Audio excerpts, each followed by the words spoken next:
I had a dream that I was a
Good evening, ladies and gentlemen, boils and ghouls, whatever your terminology is. I am Brian James. I am your host of ShadowZone Worldwide Paratalk tonight. There's my name right there. And unfortunately, we had a last minute cancellation with our original guests. But I managed to scrounge some interesting people up for tonight. Before we bring them on, though, I would like to say that this show is indeed sponsored by D's Ghost. If you want equipment made to your specific order or made from Jesse himself at a fair and reasonable price instead of these outrageous prices you have to pay for equipment, then go to dsghost.com, enter promo code GlobalEQ, and he will give you 10% off your first order.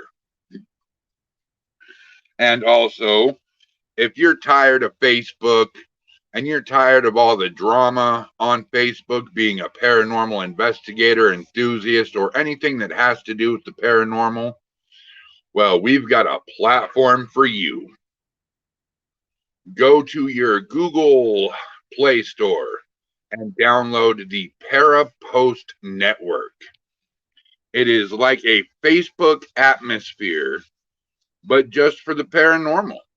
Share your evidence, your team name, your events, anything you want to share. And the best part is there's absolutely no drama. This will download on Apple devices, on Android, laptops, and computers. But if you don't want the app, hey, that's cool. You can always type in www.parapost.net, and that will also get you on as well. Nicole Ghosting GP, what's up? Hey, Nicole, how you doing? There's my man, paranormal consultant. What is up, brother? So, with us not having a guest tonight, I decided that in the global team group chat, I was going to throw the invite out to any team member that wanted to come on here and talk about their stories tonight.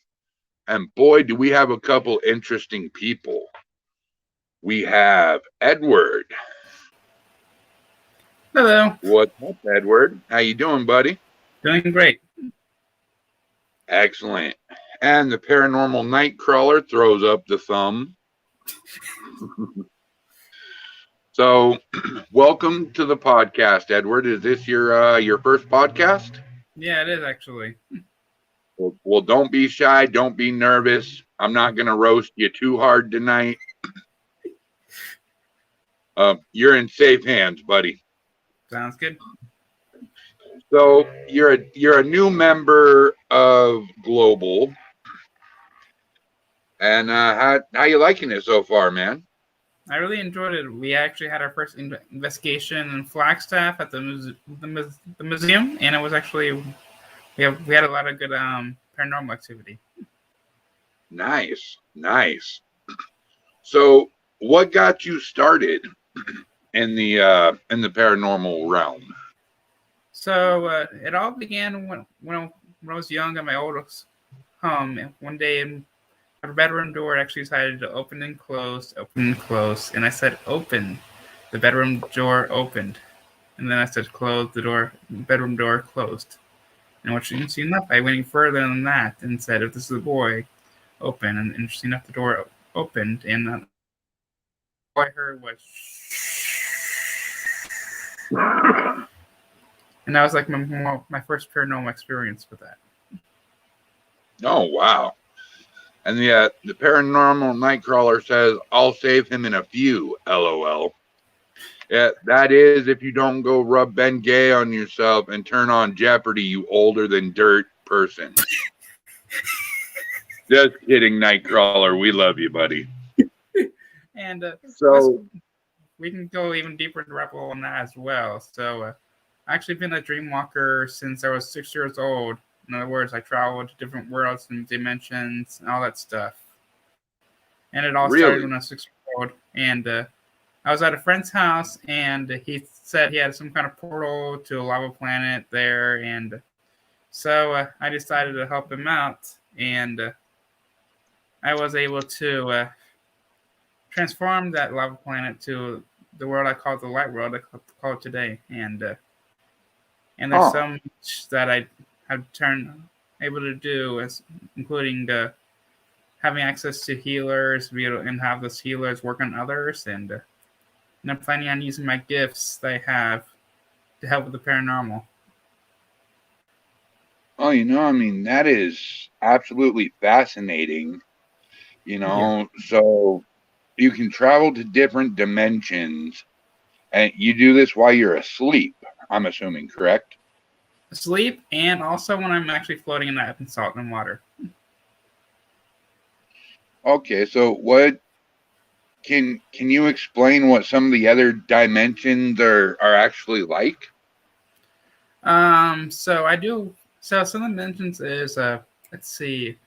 There's been a lot of spiritual warfare going on in the spiritual realm, so I'll get pulled in to actually have to deal with that. Like the biggest, craziest one I actually had was the fight against Hades. And what's interesting, the way that one was, there was actually there was the dark side and the light side on both sides. And so basically, I grabbed Hades' weapon from him and stabbed him with it. And right after I did that, he vanished and said, I shall never die. But what's interesting about this mission was I've actually met so many people online that were actually there during that time. So that's the crazy part. And on both sides, the good side and the dark side. Now, I'm sure this isn't something you bring up in just random conversation. So I just bring whatever it comes to paranormal. I just like to share my paranormal experiences with dreamwalking and everything else. Now, like if you told somebody you just met about that, I mean, they're gonna look at you like you're nuts. I mean, how do you explain it to them to where they're like, okay, I understand what this guy is talking about now, and that's really cool. Yeah, I'm not sure how to explain it really to them.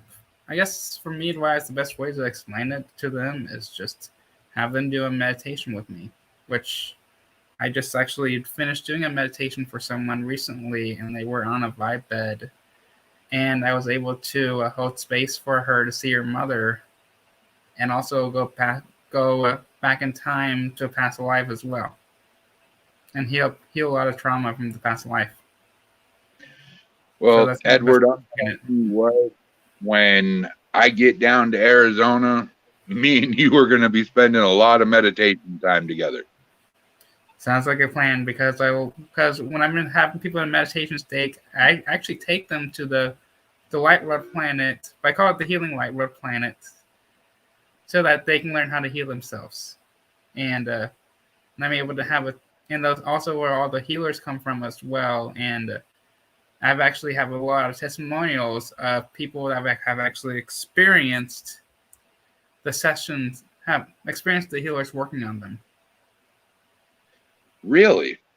Yeah.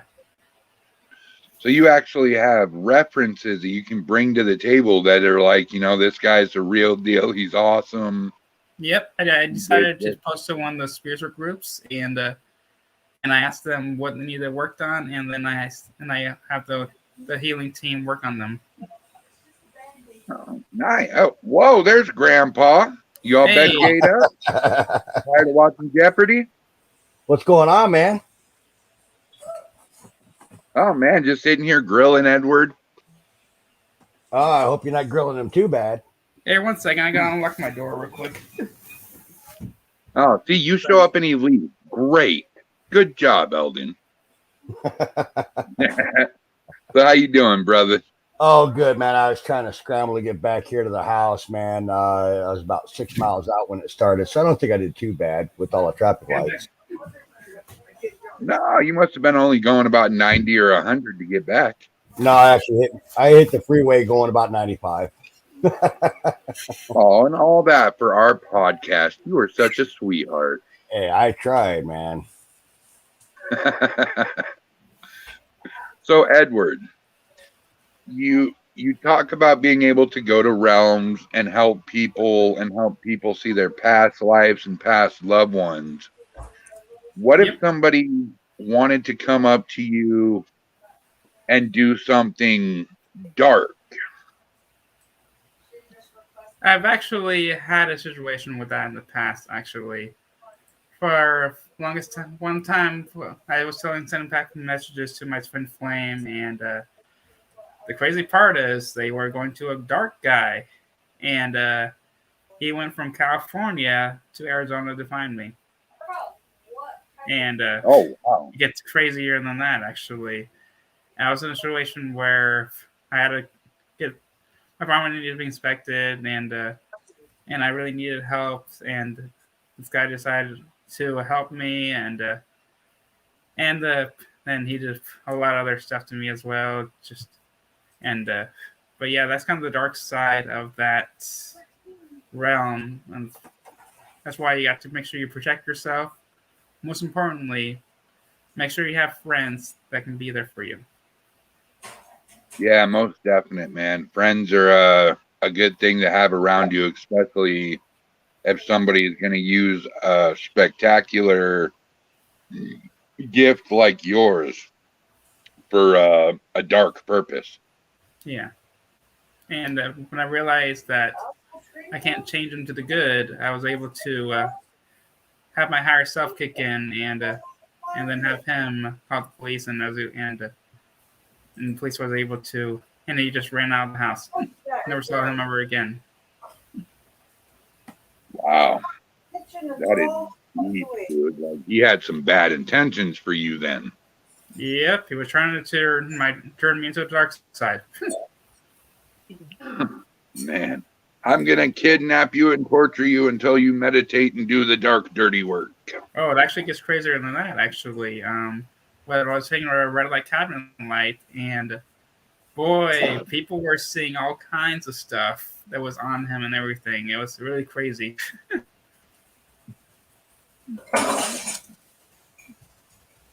But yeah, besides that, I've never had any bad experiences ever since. Eldon, Brian. you can talk, you know. I know. I was doing some typing there, brother. Sorry about that. Answering some questions. So what was your overall experience with working with Edward there, El? You know, it's very phenomenal. We were very careful on the last investigation we did, which was at the Museum Club up in Flagstaff, Arizona. We were very careful not to let Edward in on any information concerning the place. He was able to draw some illustrations on the way up there that he had no prior knowledge of concerning this place. And phenomenally so, he was able to display some things relating to the property and to some of the folks that are historically said to be there. And I found that very interesting. While he was at the building, not knowing the history of the location, he was able to give the history of the location without having any prior knowledge. Now, some of the history you can read about online. However, some of the items and things that he offered up at the investigation, you couldn't find out online. So that's what kind of hit us very closely. So it sounds like there we go. So here's one of them. This drawing he's showing you is of a hanging lamp. This hanging lamp, there is a hanging lamp that actually is over the original barn location. It actually has two bars in it. The one to the rear is the original bar to the building.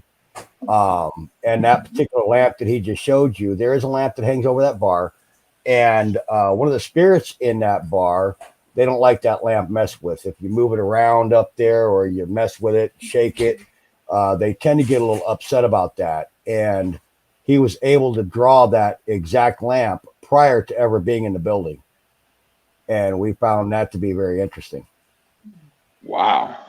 And on the way up there, I even mentioned several names as well. And what's interesting, and several of the names are people that actually passed on at that location.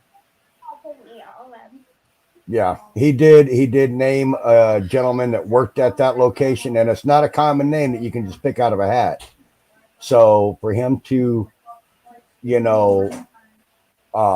share the fact that he knew the name of one of the people that worked there without ever knowing anybody that worked there was pretty unique as well. And the first name I actually mentioned was actually Jason's wife name. Yeah. Okay. Yeah. Now the funny part to that story is, so when Jason asked him if he could tell him a name that was significant to him, Jason asked him to do this.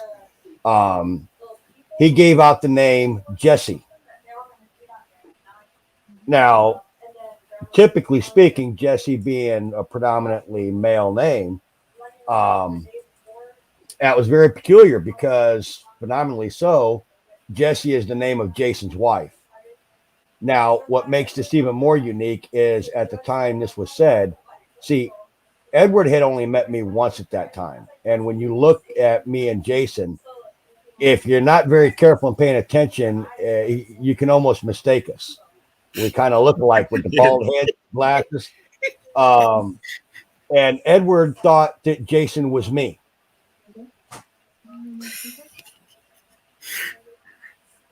So there would have been no reason that name should have come out unless it was specific to Jason. So, and that name was specifically significant to Jason being the name of his wife. All right. So, Edward, it's your first time meeting me. I don't want to put you on the spot or anything. Whatever you want to do, you want to do. If you agree to it, and if not, it's okay. But I want you to do the same thing you did for Jason for me.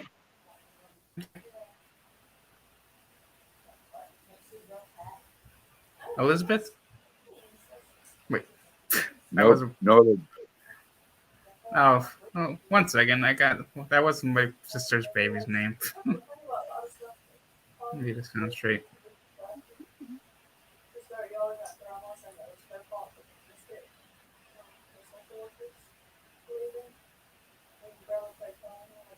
If he comes up with this, I'm gonna shit my pants.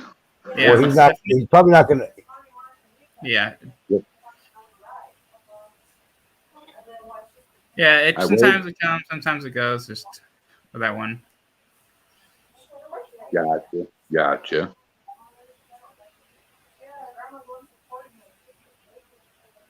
I mean, either which way, it's still phenomenal you can do that. Yeah.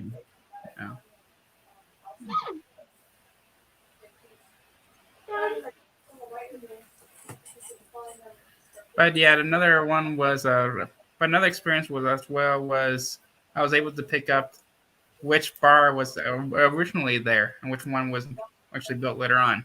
That was another interesting thing that actually happened too. Nice. So what we've been able to discern, Jason and I, concerning Edward is we both agree to the fact that Edward's not, say, quote unquote, what you would classify as a medium. It's not that he speaks, say, specifically to spirits or anything like that. We do believe he is intuitive to some degree. He does have some capability of seeing the history in a location in forms of almost like a puzzle, missing pieces. We've been able to discern that. I don't know how that all works. I'm not a medium. I'm not intuitive, so I can't really say on that. But he does seem to have some level or degree of capability in that aspect. That is phenomenal. Thank you. And And I'm also special needs as well. So if you think about it, some special needs people that are on the spectrum have gifts that most people don't because they're lacking some stuff, and when they're lacking some stuff, they're stronger in other stuff. Oh, absolutely. It's been statistically proven that autistic children are more prone to have adaptable gifts in the paranormal than a normal person. Their mind is so open, like a child. Their mind just is so much more open to the paranormal experiences than the regular Joe. Like kids. Kids can see stuff. Exactly. So, Edward, what do you hope for the company? What do you hope the company does in the future? So what I feel like the whole company does is help people that are actually going through the paranormal situations. Like lately, there's been like a lot of paranormal going on with different kind of paranormal beings like demons, the like shadow people, and a lot of those people, and people are actually starting to wake up to these things and be more aware of them. And I really want to help people remove those things when possible. Which I have actually done that for a couple people and Dreamwalker State, but there also have been some cases where I have not been able to either. So it's kind of like a trial and error. Yeah. I mean, sometimes you're spot on, sometimes you're cold and you have to warm up, and other times the abilities just aren't there. Yeah, when it comes to the names thing. But I mean, that's with any gift that's given to you, though. I mean, mediums are like that, psychics are like that. Not all of them can have their gift turned on 24/7. Exactly.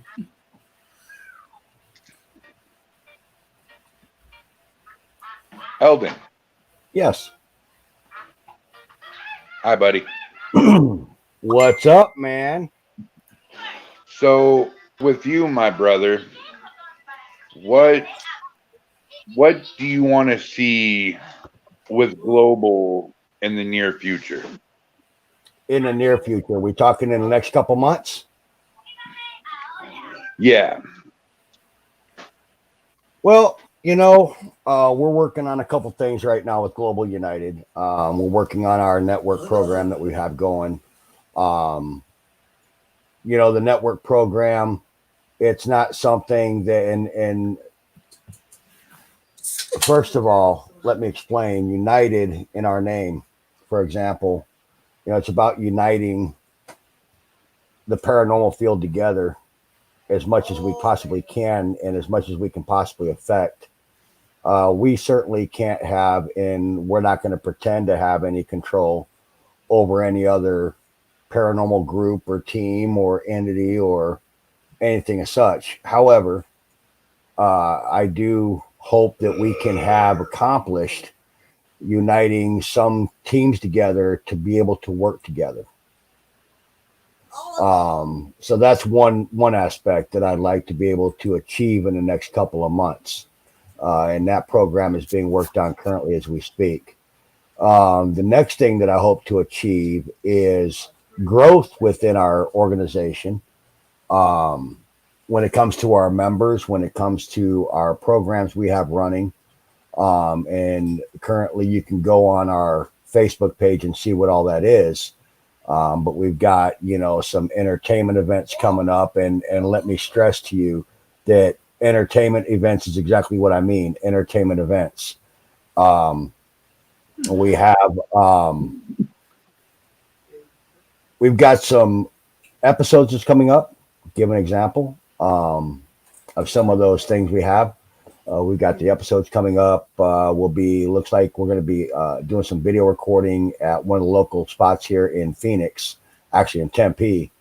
So that should be coming up. So I hope to get that completed within the next couple months. Pretty good and easy. I want to have probably good 3 or 4 episodes done in the next couple months. These are achievable things that I want us to do. There's a lot of backroom stuff being dealt with and taken care of amongst, the co-founders, as you well know, Brian. There's a lot of things going on. I just don't want to, until we have a green light on some of that stuff. I mean, it's not that it's a secret. It's just, however, I don't want to blurt stuff out there and get hopes up on, something that's not solid and concrete yet. You know what I mean?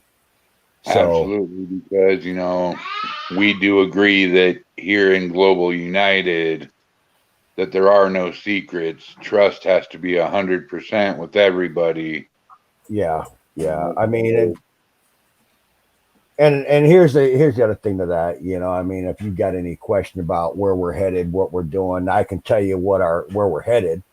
It's kind of hard to say within the near future exactly where we're going to be because we got so many things going on right now within our organization that it's really hard to say where everything is going to sit, So it changes every day. I've got things that I didn't think would be going until probably another couple years down the road that we're actually working on right now. So, it's hard to say. But I do know that with everything that we've got going on, the normal Joe would think, man, that's a lot of stuff going on. But you've got to understand that you don't have just one co-founder or you don't have just one team lead working on this stuff. You've got 3 of us.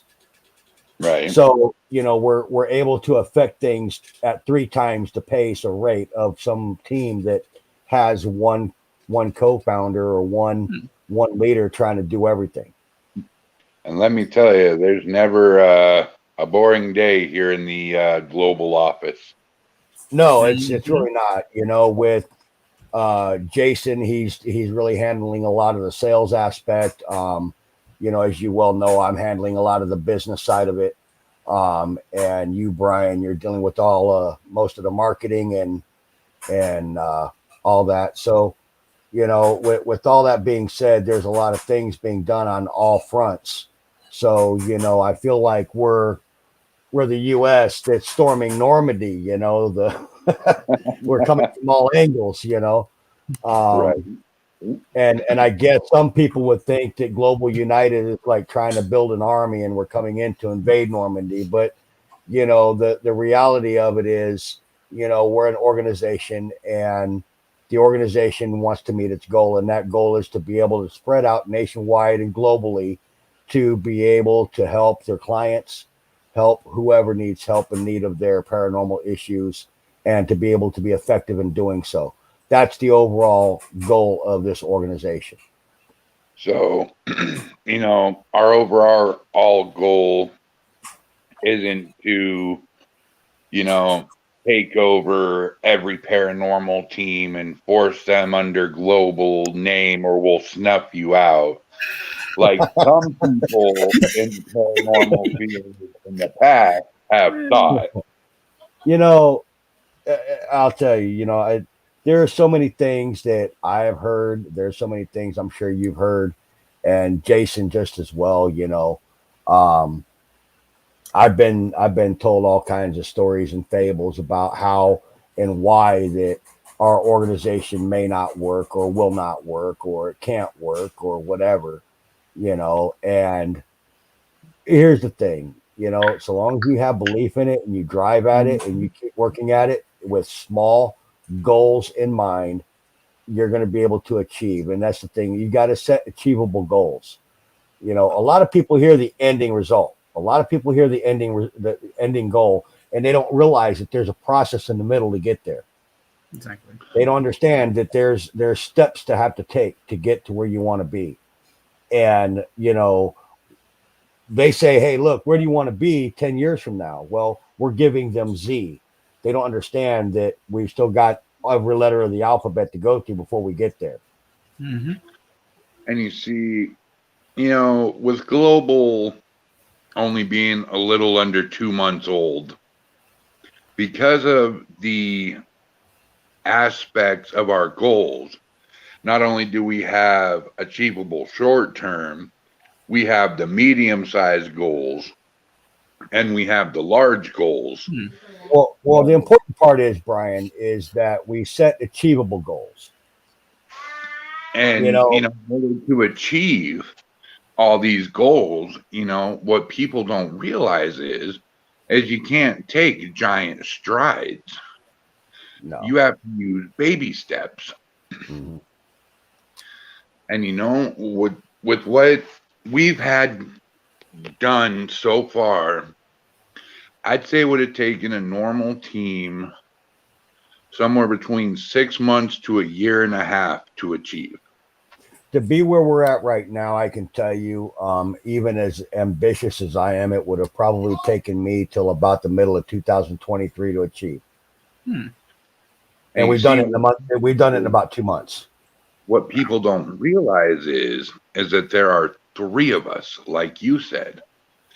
So work gets done faster. If there's something you're having a problem with and need help, you fall back on me and Jason. That's correct. It gives you two other sets of eyes to look at the whole perspective of things, rather than trying to do it by yourself, saying, hey, this is what I want to do. And you put it in play, but then you find out in a week or two that, oh, wait, it's not going to work because of this reason. And now you find out too late. At least this way, you got your 2 other co-founders with you saying, hey, wait a minute, that's a good idea, but what about this? They're your eyeballs, your eyes and ears, and they could open your mind up to ideas and things that maybe you didn't think about. And it's a really big help. Absolutely. And, I just got in the private chat from Edward here. This is one of his clients that he's helped testimonies. Edward is a truly amazing person. I've always had unwanted entities around me, some very stubborn ones that wouldn't leave. Though Edward's persistence, he's cleared every last one of them. Thanks to Edward, I've been able to have a decent night's sleep and not be bothered by dream entities. It's an absolute pleasure. That's incredible. I've got that statement scrolling across the bottom. Edward, did you type this up, you sneaky Nope. little snake? You. I can even show you too if you want to. Oh, I can even share the screen. I'll show you. Oh, brother, I believe you, My man. spelling grammar I is just wanna completely flip horrible. everybody some crap. You can ask Eldon. I flip everybody in our team crap. Oh, and I got another one. I just gotta bring it up.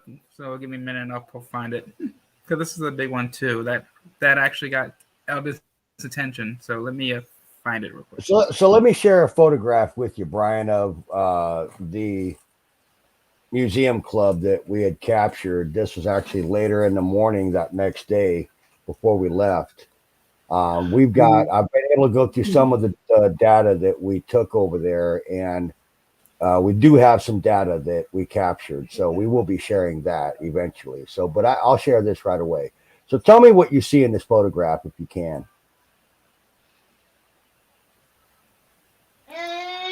I see a big piece of wood with a wheel next to somebody's arm.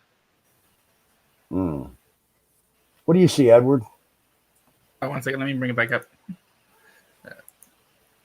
I heard gargling. So if you see, there's actually a face, right?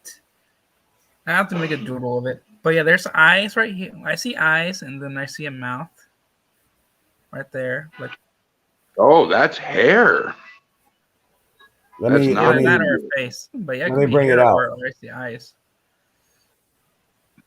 Okay, yeah, I do see that. Oh. Now, since Yeah, we're talking about this investigation, Eldon, what time frame were you guys supposed to be there investigating? All right. So because it is an active business and they don't shut down till 2 a.m., we were supposed to be there from 2 a.m. to 8 a.m. So you get to investigate from 2 to 8. What did the night manager say or morning manager say when he or she came to let you out at 8 o'clock in the morning? Well, I can't really say that they said anything to us at 8 o'clock in the morning because they weren't there at 8 o'clock in the morning.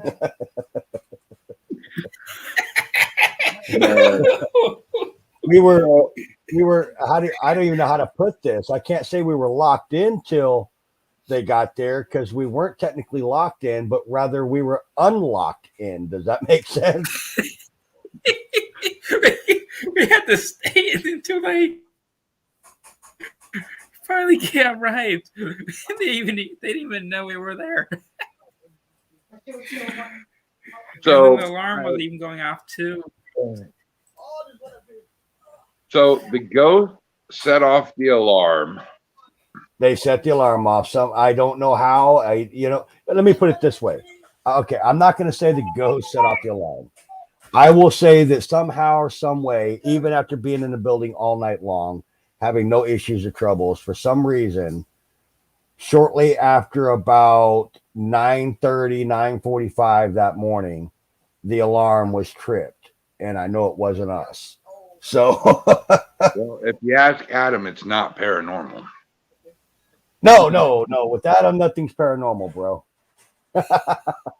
So, what time did you guys finally get out of this establishment? It was approximately 12:20 p.m. And just to add to this, you guys, I'm on the phone with Jason and Eldon. I can hear the alarm going off. Jason and Eldon are just extremely frantic and pissed at the same time. And then you hear Eldon go, "Oh, great. Look what just pulled up into the effing parking lot. Effing cop." So now you got Jason in the background freaking out, going, "Oh, shit, dude, we're going to get arrested. We're going to get arrested." Yeah, let me see if I can pull that out, too. I might be able to pull that out. I don't know. We'll see here. Give me 1 second. Might be able to pull this out.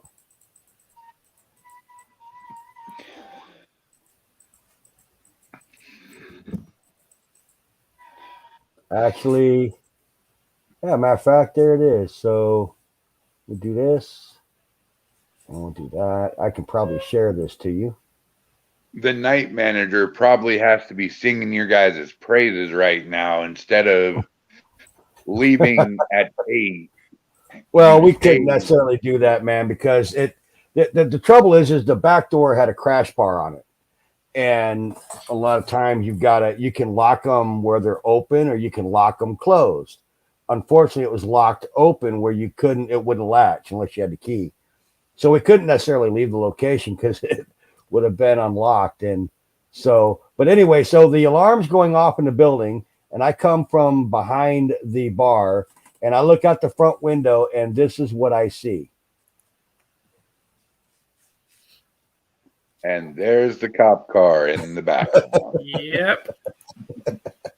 I'm like, oh, this is not going to be good. Go for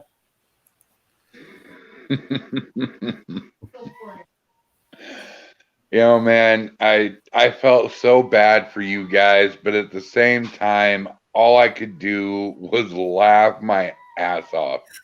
I don't blame you. And I was with them the entire time. Ugh. Oh man.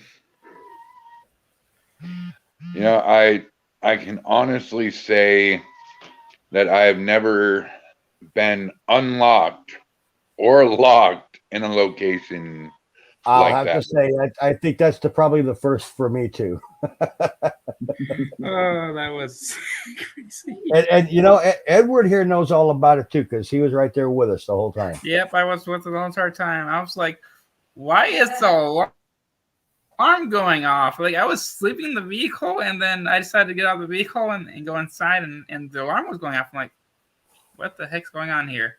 And then I saw the cop car. I'm like, oh, snap. We're going to get arrested.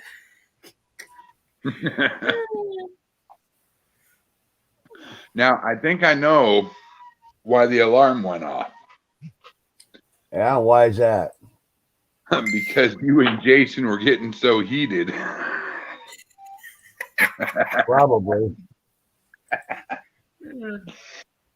Oh man, all right. I'll quit picking now. I'll quit picking. So, was there any personal experiences in that place? It was kind of weird because we investigated through the night, and honestly, we didn't really experience a whole lot or as much as I figured we would have based on the claims we heard.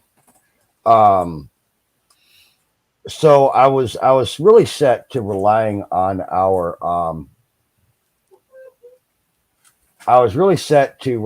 evidence and the data we collected to see if we got anything, because there really wasn't much that we were really experiencing. A couple taps here and there. I think we heard some footsteps. So it was one of those things that it's like it was what you would call a typical expected investigation, where it's not really active, but yet you're kind of getting some subtle stuff. But I'll tell you, probably after about 8:30 a.m., that place took off.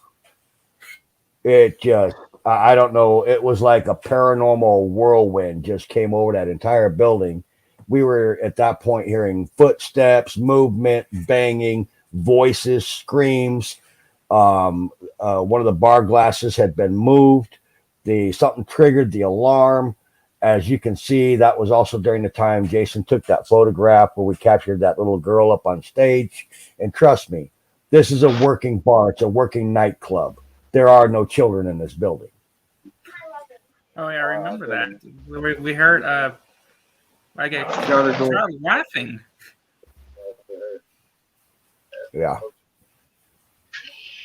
What about you, Edward? Did you have any of your own personal experiences? So, one of my experiences was, they have the stick figure. Well, I actually had the stick figure facing one of those Gatorade bottles, and what was interesting, the stick figure was like dancing. Whenever I told the stick figure to dance, it danced.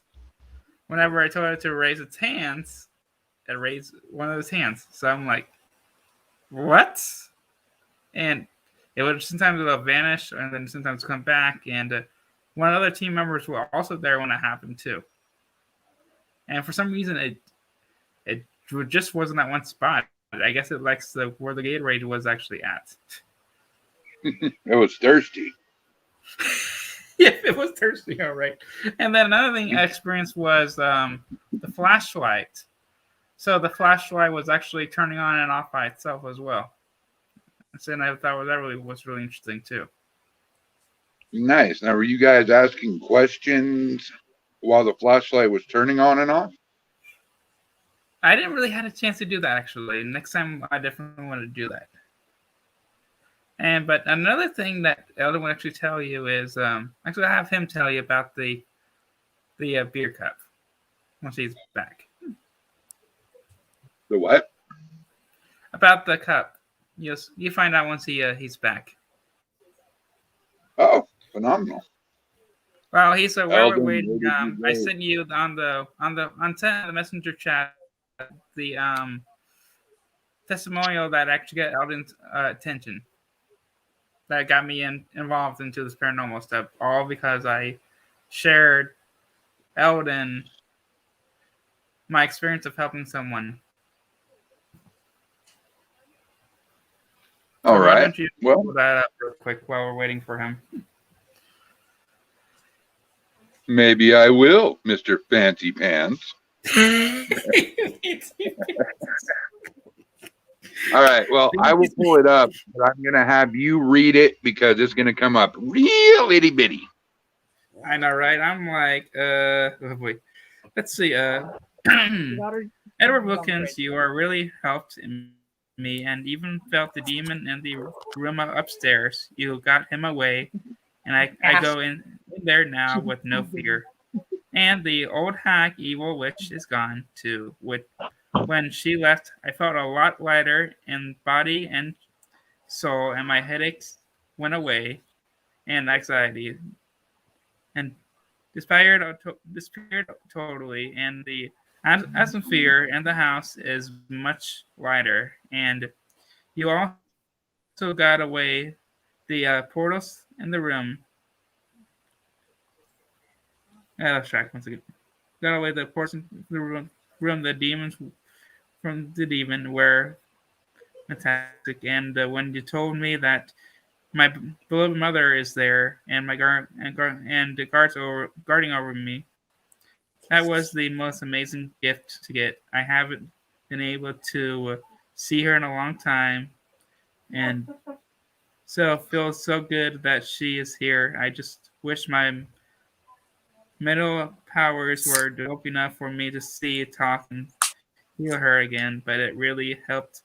And you said she is here. And when I got into the demon room, I walked in and then took a steps back, and you knew where I was standing. Like, whoa, absolutely fantastic! Thank you so much for this. And one thing I actually did for her was I had to have her do a meditation where I had her to close her eyes, and she was able to speak to her mom. And recently, her dad actually passed away as well. And I did a little meditation, and she was able to talk to him and find out what happened to him. Like, he died suddenly out of nowhere. And she was able to find out what happened and just know that they're always going to be there for him. But here's the crazy part is, after I helped her, my mom was actually starting to pass over to my mom was starting to lose her battle against breast cancer, and so they brought my mom to my grandma's house, and we talked to her and everything, and I did my final energy work on her. And then the final day, I had a dream of helping my mom transition to the other side while my grandma was playing Amazing Grace. So I'm just curious if the two are linked somehow. That's what I'm trying to figure out. Because it literally happened the day after. It kind of sounds like that it was a link. You know what I'd like to know? Edward, certainly, in the things that you're capable of, I don't know if you want to call it foreseeing or the things that you're capable of being able to perform and do. Most certainly, through your lifetime, I'm sure you've been scrutinized over this. I'm sure. Mm-hmm. Yeah, as many of people, I'm sure that share your abilities do. What I'd like to know is, how do you handle such scrutiny when it comes your way? I mean, what do you do in lieu of that? I mean, that's got to kind of drive you nuts, doesn't it? Thankfully, I have friends that are there for me, and I try to just link it out. And I have one family member that's not open to it and says it's the devil's work, and I don't appreciate that at all, and I just ignore it. When it's really not devil's work, it's really light's work. It's really similar to, in a way, to what Jesus did back then. It's sobering. Because if you were born anywhere between, 1900s or 1800s, all the way up to, I'd say, about 1980. 1985. 1985. 1990, probably even. Yeah, I was born in 1993. You would have been called a freak, a demon worshiper, all sorts of stuff, and they would have locked you up and hid you away. When was Edward born? Yeah. Yes. Well, Yes. that's the thing that, the problem was with me as a child, growing up in the 70s, you just couldn't share that kind of thing. Hello, Candace. When were you born again, Edward? 1993, December 17th. Oh, you're one day off of my son's birthday. No, I'm a Sagittarius. Nice. I, too, am a Sagittarius. Nice. Yeah. Sagittarius, sticking together. Bam. So Brian, I'll tell you that, Edward's presence on the investigation was very pleasant. I enjoyed having him with us. I enjoyed having him work with us. And I'll tell you that I am looking at wanting to go back to that particular location, not with as many people as we did the last time. And Edward is one of those individuals that I'd like to take back with us. Is that an official statement? Yes, you can take that as an official Eldon? statement. I've watched you guys work for such a short Eldon. amount of time and do so much. What's that? You might want to turn your camera on for this. Yeah, no, we got to see your face, your wonderful face. We don't want to see you getting your diaper changed or anything there. Well, see, I'm actually kind of eating, so. Dude, it has just been said by my former investigator and manager who quit because she couldn't handle everything that was going on because the workload was so big. She had just announced that when we hit Arizona, she is 100% officially Global United. And who are we talking about? Who are we talking about? Hang on one second, and I'll do you one even better. I will show you who we are talking about.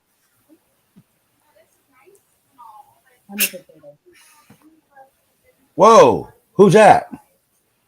That is Here's messed up, but whatever. my wife, Sarah, a.k.a. The Tater. I'm a potato. The potato spud. as a truck driver, I remember picking up potatoes out of Washington. We didn't mistake her, did we? No, see, as me being a Yeti going through the potato field one day for a bite to eat, I found an upside down potato buried there and pulled her out. And instead of eating her, I married her. Well, or at least not in that order, right?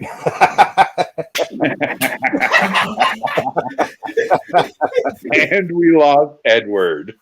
He fell out of his chair laughing.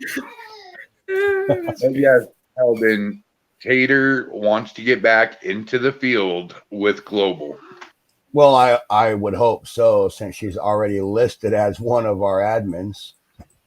You don't know how excited that just made me. I'm pretty freaking excited myself. I've been thinking about it for a while too. And Edward, she actually said that she likes you and wants to work with you. I like these guys, and I do want to work. I'm also picking up she's actually empathic as well. She hears spirits. And No, those are voices. what's that? Said those are voices. Oh, She crazy. Just kidding. No, I'm. So Brian, I need to know. So, you know, where I used to pick up out of Washington, picked up those potatoes, was a place called Wenatchee. I don't know if you know the place or not. Oh, no, I've never heard of Wenatchee or Grand Coulee or 103 miles apart or anything like that. Yeah, we've never heard of it. But Wenatchee is where I used to pick potatoes up out of Washington. Oh, you see, you're lucky. I picked her from Chehalis. Well, I mean, when after you got some. Well, you know. Wow. And Candace says, true love story. And Absolutely. I'm from Oregon. right. Well, you know, that's funny that's funny that she says she's from Oregon, because, you know, if you know the Spud's name, or Orta Ida, or whatever it is, Ida Orta. Yeah, well, that's where most of the potatoes come out of anyways, like Idaho and Oregon. Heck yeah. I'll tell you what, there ain't nothing been better eaten than an Idaho spud. Yeah, there is. An apple pie made by Washington apples, or with Washington apples. Oh, bull crap, man. Apple pie is gross. Well, that's because you're not a vegetarian, dummy. You're right. It's all about the cheesecake for me, man. Yeah, you don't like vegetables anyways, you know, so. Candace says she has to be crazy. She married you, Brian. Candace Workman, you butthead. That is 110% accurate. Are we all crazy? Yes. Oh, amen to that one. Everybody thinks we're nuts. Especially Eldon with all of his big dreams that are never going to come through, and his bummish ways of dragging people into his drama. Oh yeah, I've got. I don't know where I heard that from. It just kind of came into my head. I think my psychic abilities kicking I'm in. amazed. I'm amazed to know that I'm that powerful, dude. I didn't know I was that powerful.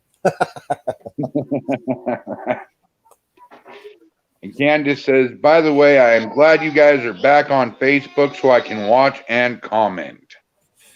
Candace Workman, yes, indeed, honey. We missed you on here. I know you watch every podcast we do when it was on Facebook. You're one of our best supporters. So from Global to you, we love you, Candy. Yep, we love you. Rock on. So, Edward, the reason we haven't been on Facebook is Eldon over here got us a 90-day ban. Bong. Really? Yeah. What caused the ban? It was all Eldon's fault.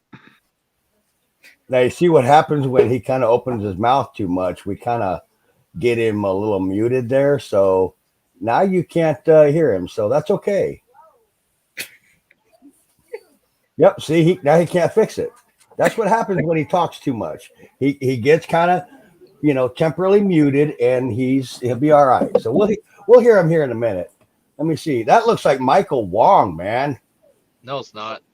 What's going on, Mr. I was Wong? trying to stand for a minute there. I'm doing good. How are you guys doing? Hey, I'm good. Right now, Brian, he wanted to have a loudmouth, so I kind of quieted it for him. He wants to call me. My ass, Eldon. Anyways, Edward, the reason for the 90-day ban was because Eldon showed his face.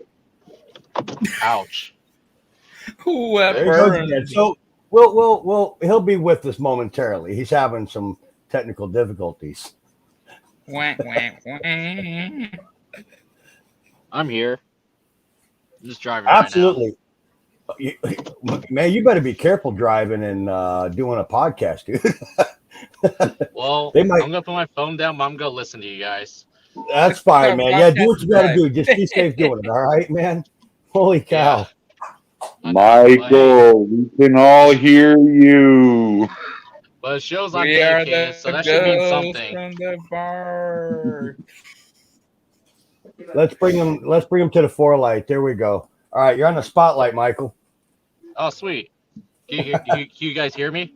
We can hear you. We just can't see a damn thing. I guess you're a Oh, it's all ghost. good.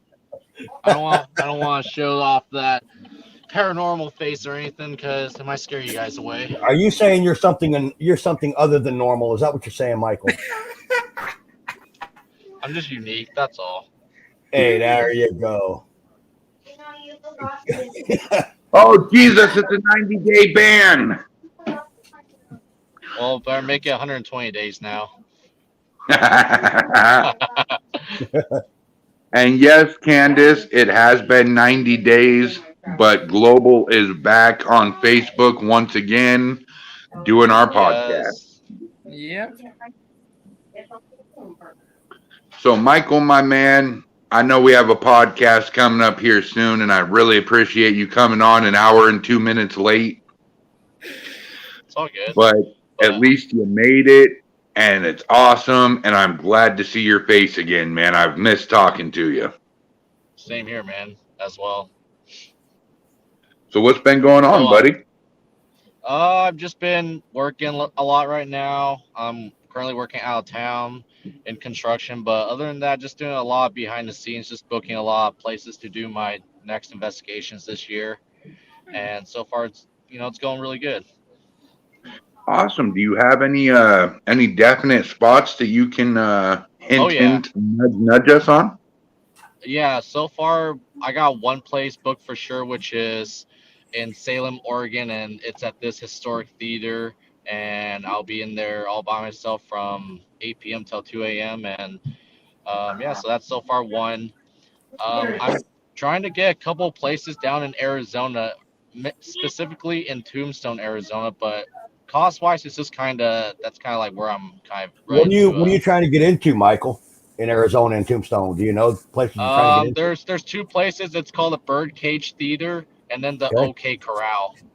All right, you're probably not going to get into either one of those unless you want to pay them a high dollar. I can tell you this, I know. though. I literally. Yeah, about the Tombstone, actually. I got the.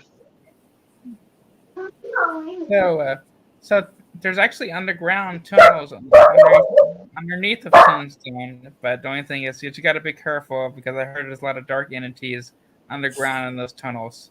And that bar, it used to be a morgue as well. So I thought I'd share that about that. Well, what I was going to tell you, Michael, is that in Tombstone, and I've been down there quite a few times. I've been in the Birdcage, I've been in OK Corral, I've been in Shefflin Hall, I've been all around in Tombstone. And I'll be honest with you, in all the evidence and all of the activity that I've been able to capture and have personal experiences with and everything like that, man, just walking down the main street of Allen Street, down the main street of Tombstone is going to give you a lot more activity. Really? Oh, yeah, absolutely. Without a doubt, man. Okay.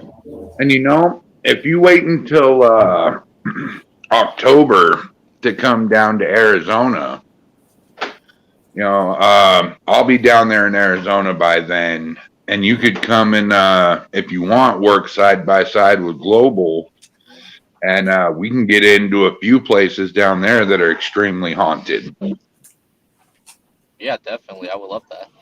Yeah, we can look at a couple places in Jerome, and we definitely got a couple spots up in Flagstaff. So absolutely, man. Hey, Eldon. Yeah. There's this one place in Arizona. I forgot what it's called, but it was like a historic bridge where they like took apart. I think it was like in London or something, and then they brought it to Arizona, and then they like rebuilt it, and it's apparently like haunted and stuff. Do you kind of know what I'm talking about? I do. That's in Lake Havasu City, and the name of the bridge is London Bridge. The literal London Bridge, yeah.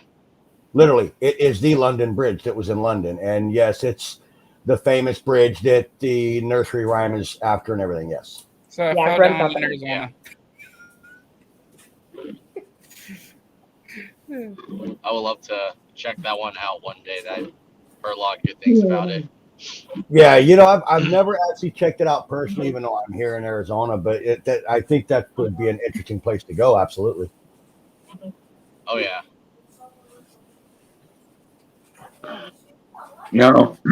Another interesting place I want to go check out is Eldon's house. Oh. Spooky. Because You see what happens when he talks out of turn, Michael? He just gets quiet, man. He just, for some reason, bloop, bloop, and no more Brian. Oh, that's great. I know it seems to be a daily activity. We gotta do something about it. He'll be all right. He'll be back in a moment. Yeah. Well, how you been? How you been, Eldon? What's new for you? Oh man, I've just been busy as a dog, man. With Global, forming new a couple months ago, man. We've been fast at it, getting a lot of work done. We've got some locations here in Arizona set up for events. We've got some locations set up for shooting our new episodes, and it's just been this dog busy. Yeah, that's awesome. Hell yeah. Did we all a lot of marketing, a lot of advertising. Eldon's got a lot of business to handle. Jason's been handling other stuff. It's been a whirlwind these past couple months. A lot of work. Yeah, I'm right now actually active in designing our United Network is what I'm working on right now, where we're networking other teams. And I don't want to say it's piggybacking off of what Matt Barron is doing, because it's really not like that. But it is a network, however, and I'm developing a website that you can go on to. And I did a lot of research with the scientific community. Okay. And they've got databases that you can go to in the scientific field, where a lot of scientists, they'll share their data, share their ideas, and then they'll kind of bump ideas off of each other until their projects are actually either introduced or complete. And so this is kind of what I'm doing. I'm developing a United Network within Global that will have the website that you can go on as an outside organization or team, and you can share some of that data with us, or we can share ours with you, and we can kind of kick ideas across one another and kind of form a theory, And so that's what I'm working on right now. Interesting. Very cool. Yeah, keep me in the loop. I would love to, see the finished product. Absolutely, man. It's not too far out from being done. I've got to complete another project I'm on. I'm actually writing our organization manual right now. It's our operational manual, and it's actually going to be in web form. That way you can go on the website and you can actually go through it, and you can kind of read all about Global from basically start to finish, our goals, our mission, everything, man. How it's designed, how it's structured, what's coming next, and the whole 9 yards. So you'll be able to read it and by the time you're done, there should be no questions about what we're doing and where we're headed. Okay. Are you doing Yeah. like all the coding behind the scenes, or are you having? Am I what? I'm sorry, What was Michael. that? I didn't hear you. I said, are you doing personally all the coding yourself, or are you having another person, third party, doing it for you? I'm building it all myself Like for the gotcha. for the website. Nice. Now I'm kind of curious how we're going to be able Very to prove the stuff I do in a scientific way. Well, that's very interesting you asked that, Edward, because there are ways to actually kind of test that. Really? This is why before we got to the location, we didn't tell you anything about it. We use methods that way to kind of see, hey, what's he going to say about this location, and your drawings really brought about some substantiality to that, because like I said, that lamp, you can't read about that lamp. Nobody knows about that lamp unless you were told that by the general manager. You get what I'm saying? Yep. So it's not common knowledge. It's not released public knowledge. Let me put it that way. You just can't read about details like that. Yeah, So I you even get had to details. draw that doodle twice. Because the original doodle, I literally have it where arrows where it would actually move, arrows are how it moves and everything, but it didn't save, so I had to literally redrew the doodle again.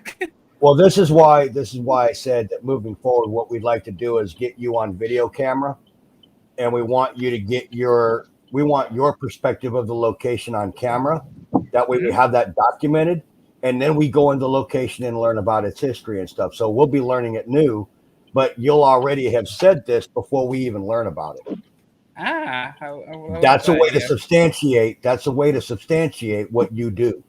Yeah, I was like, I kept on saying I should have recorded, but I didn't. I'm like, oh man. Mm-hmm.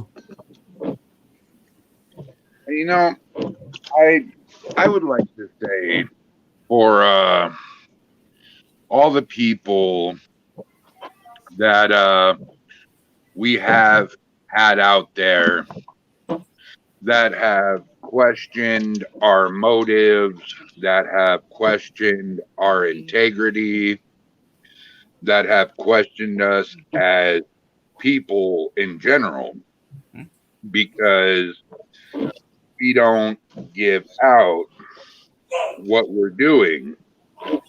Because, and here's the reason why, folks, and I hope everybody that has doubted us watches this video, because I'm about to drop some knowledge. You see, the reason that we are being what they call secretive is because we don't want to give out any information that is false. We want all of our ducks in a row. And when our organization is where it is at, to where we feel that we have accomplished everything that we are not talking about, then we will open up and tell people exactly what we're doing, why we're doing, how we're doing, and so on and so forth. And really the reason behind that is because we want every team that is in this for a legitimate reason to succeed. And, I'm not going to tell you that we're doing it this way if it's going to be a failure. So it's kind of a moot point for me saying, hey, this is what we want to do. This is what we plan to do. And then a month later, well, never mind that because it didn't work. I might as well have just kept my mouth shut to begin with and not say anything. So like Brian said, and to piggyback off what he said, we don't want to give you any misinformation or any wrong information about our organization or speculation. Let me put it that way. I mean, because anybody can speculate, but until you prove a theory or prove something that works, that's pretty much all it is. Exactly. And that is why we are not giving out, our plans. It's not that we're being secretive, sneaky, and we're going to come to your territory and rip it out from under you, and you're never going to be an investigator again. Storm the beaches of Normandy. Have thought. Storm the beaches, my Brian. Yeah, like we can literally share each other. So after they actually go to the location and do the investigation, we can literally compare to other paranormal investigators what they experience. Like, there's actually a paranormal group that's going to be checking out the museum later on this month, and it'll be interesting to see what they have experienced and compared to what we experience at the same location. Yeah, you're probably not going to get that sharing from that particular team. I know the team you're talking about, and you're not going to get that. The team you're talking about, I used to be a part of that team, and yeah, there's just some things there that, unfortunately, there's teams in this field that just won't work together for whatever reason or another, and that's one of those teams, unfortunately.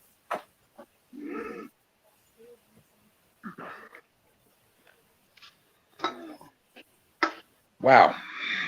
I drank them monsters down really quick. Oh, well. I'm disappointed. Eldon. Or Brian. better yet, Edward. Yeah. Snap your fingers and make more monster appear, would you? Why are you drinking Monster when you should be drinking Ghost? Let's try this. Well, I want to actually. all right, fair enough. I'm gonna try to tap your shoulder and see if you feel it.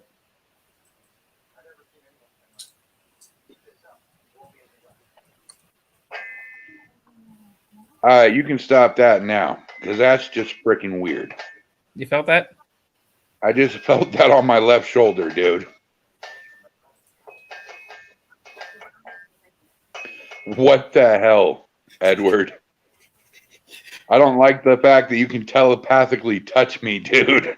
But I literally astral projected myself to your house and did that.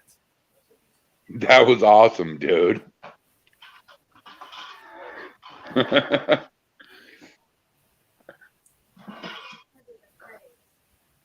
So, Mr. Eldon.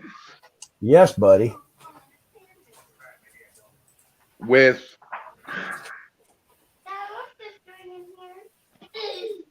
people thinking, the way they do about us, not all teams, but particular teams that think the way they do.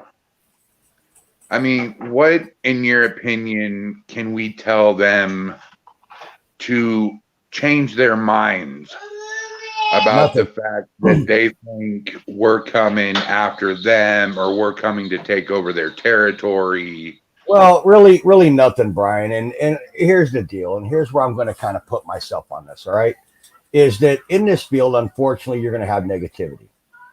And the negativity stems from the fact that, unfortunately, certain people have hidden agendas. Okay? Right. And, I'm not gonna drop on that bandwagon to, try to educate them. That's not my job. You can't educate, not being ignorant. Let me put it that way. If you're ignorant, you're ignorant. I can't help that, and there's nothing I'm going to be able to tell you to stop that. You know what I mean? So I just, and here's the thing, if you've got a team of individuals in this paranormal field, especially if you have a team of 5 or more, 6 or more, and you've had your team, for any kind of length of time whatsoever, unless you're Michael Wong and you're a one-man show. And he's got one man. Let me tell you, if Michael Wong has drama issues in his team, I would have to, refer him to a psychiatrist. But hey, whoa. I think any team that has a number of people on their team and has had for any amount of time, I'm sure that you pretty much experienced some kind of drama somewhere. Oh, absolutely. And for one person or another to judge the team over something like that is just absolutely ignorant. I think that that's pretty ridiculous, but I try my best to not involve myself in that. Now, unfortunately, sometimes it comes my way and I can't help that. All I can do is just get rid of it as quickly as I discover where the root of it is. But I'm not so fast to try to uproot something unless I know for a damn fact I know the root of the problem. Exactly. You know, question for either Brian or Eldon. Just starting the paranormal group, what was the biggest challenge for you guys? I guess kind of when you're bringing everyone together, what was the biggest challenge you guys both experienced? Oh wow, that's for me, the biggest challenge I experienced was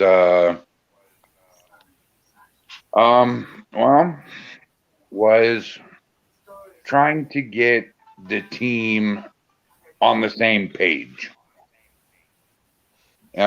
We just started out, we all four had our different ways of investigating. Unfortunately, we had a couple that liked to swear in front of the client, and others would talk dirty and tell dirty jokes in front of the client. I mean, granted, the client was one of our best friends, but still, on a professional level, you do not do that. Nah, I call that a ghosty drink. Yeah, I just got ghosted. But getting your team on the same page and running it professional was the hard part. Once we got on the same page and we got that professionalism, we were an unstoppable force. That I'd have to say, I have to agree with that. Getting a team on the same page, not just going with the program you have to offer as a team, but to also see the visions that you see. Because we all look at things differently. We all see things through a different scope. And,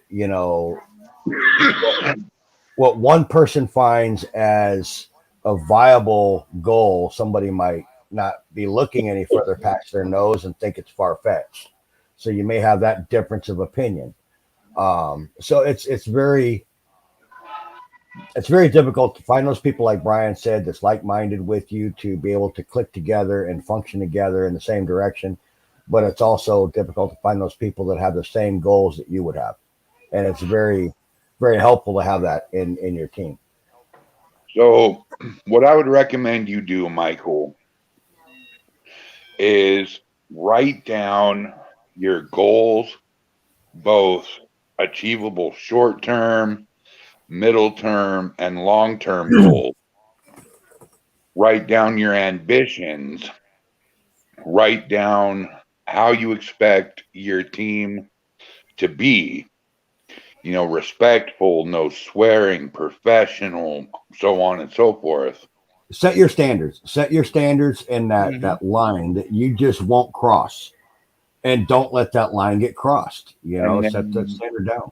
When you have that done, start holding interviews with people. And if these people agree to your ambition and dream, what you ask them, what are your ambition and dreams for this team? And if they match yours or come close to yours, then you tell them, okay, well, these are mine. Can we somehow combine it? And can you agree to this, this, and this? And if they say yes, congratulations, buddy. You just found yourself your first team member. Agree. But sometimes, they can say that, but actions speak louder than words, and would like to see that. You're right. You're right, Michael. And plenty of times, we've had interviews with folks, and you hear one thing, and then a month or two later, you kind of, by that point in time, you're kind of seeing what their true colors are. And it's like, wow, why did I get this guy on my team? And with that, if he shows his true colors and you're not digging it, don't be afraid to call him and tell him, hey, dude, look, you said this and this, you're not showing it. I don't think we can be in business together anymore. I'm sorry. Have a great day. You know, I had a young lady that came on my team, and she was a pretty predominant investigator and ran her own team. And she came onto my team, and shortly after, she had changed her mind and decided, I'm just going to go ahead and just continue on and do my own thing and get my own team going. And hey, that's completely fine. I'm with that 100%. I even had discussed even working with her team, and unfortunately today that working together is just not going to be possible for other reasons. But it's initially, like I said, I don't hold anything against her for doing that. So nothing wrong with saying, hey, look, we're not meshing, we're not clicking here for some reason. It's probably best that we agree to disagree and we go separate ways. I can be here to help support outside of that, if you want, but we just can't work together. You know what I mean? And that's really the hard part, is having to tell people, that you can no longer work with them and they've got to go. Mm-hmm. Because I've had a few people on my team that I won't mention any names, but there were plenty of times where I felt like they needed to go. But at the same time, I'm that big-hearted guy, and I let it go and let it continue. And, luckily for me, things ironed out themselves and worked out. But from personal experience, don't be that lighthearted guy. You're the lead investigator. You're the founder. You're the boss. What you say goes. And if they don't want to follow that, then they don't need to be working for you. And here's, and he's absolutely right. Make sure you're in control of your group, your team, and the team is running according to your vision. Don't let anybody else cross those lines. I'm not saying you can't take their advice if they want to give it to you, and you guys kick ideas across. To my team, I've said, hey guys, look, I got this idea or that idea. What do you think? Now that doesn't mean that it's a democracy in my team, because it's not. It is last word. What I say goes. But some things and some items, I'll go to my team and say, hey, what do you guys think of this? Or what do you think of that? Or I might go to a member and say, what do you think of that? I just want a different perspective is what I'm looking for. I'm not asking for their approval. You know what I mean? And that's what we're trying to explain to you is, you don't need their approval. It's your puppy, and but on the other hand, don't try to be the executioner that's so quick to chop off their head either. It could be maybe they're having a bad week. It could be maybe they're having a bad month. Grandma could have passed away, or maybe their daughter might be getting kicked out, or whoever, and it's affecting their personality or affecting their investigating. And you may not even know that. But how I would approach is say, hey man, is there something going on with you, or is there something going on that maybe I need to know, or is everything? Just kind of give them some basic questions to see if everything's fine in their life and everything's going good. Well, then you've got really no explainable reason as to why they're not clicking with you. So now you can open up to that next conversation. Well, look, man, I just don't think we're clicking. We're going to have to do this. But you may find out that there's something actually leading up to it, and there's actually a reason behind it. And you can try to at that pass and say, okay, at that point, look, man, why don't we just give this a break and give you some time to deal with what it is you're dealing with. And when you're 100, let's continue on. Now you've got a reason as to what's going on. Yeah. And, like I found out just recently from personal experience, if you want to be the only boss, the only founder, that's awesome. But as I found out, it is a lot easier to have at least one or two more people with you that have the same equal power, and That way you guys can collaborate together. Like Eldon always says, more eyes and ears, more people to brainstorm with and come up with reasonable and rational decisions. Agree. It's just like I don't know where the right place to find people, or I don't know. The hard part is just where do I find the right person, and that's the hard part I'm kind of like running into myself. You know, And let I me know tell you I'm something. part of a lot of groups. I wasn't looking for Brian when I found him. You see, the way me and Eldon met is I was just beginning to start the podcast, and I just happened to be a part of his group or joined his group, and I sent out a message to about 150, 200 paranormal teams. Eldon was one of those guys that said, yeah, sure, man, I'm down to do your podcast. We called back and forth every once in a while just to shoot the breeze. And after the podcast, I kind of realized, hey, he's got ambitions and goals that are kind of like mine. That's just wild. So I called him and I said, dude, what do you think about us joining forces? You're in Arizona, I'm in Washington, we can work together. So a little bit later, out came the Para-Unity connection. And, we rocked that idea for a couple weeks and decided we wanted to get rid of the Para-Unity part because it's overplayed and beaten like a dog. So, Yeah. We were sitting here talking, and he was like, man, I'm having really hard times getting into places, I was like, huh. And, I was friends with my buddy Jason from Southwest Para Abnormal. And, he was on my podcast too. And I can't remember how he came about. Either I told Eldon he was in Arizona or Eldon found out on his own. And he was like, dude, we need to talk to Jason. I was like, it just so happens I have his phone number. So we called him and we talked for a while.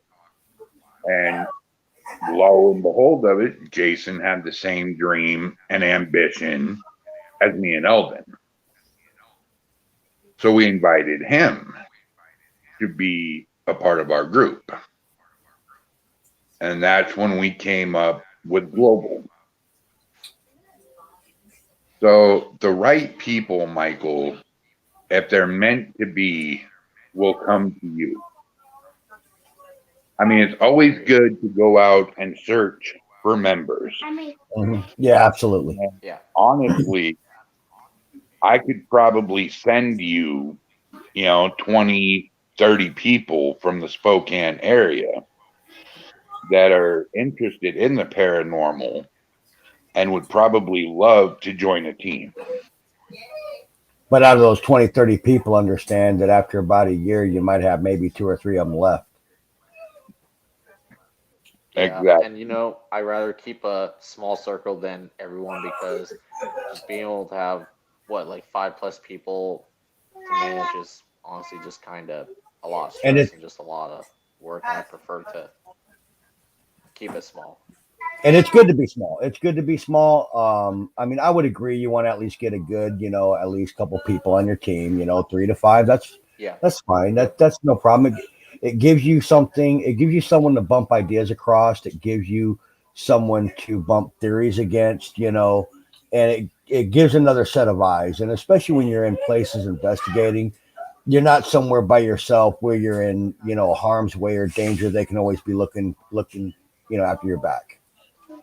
Now, Michael, my question to you is are you looking to be the founder and the lead investigator, or are you looking to just be the founder and hire yourself a team lead and or lead investigator?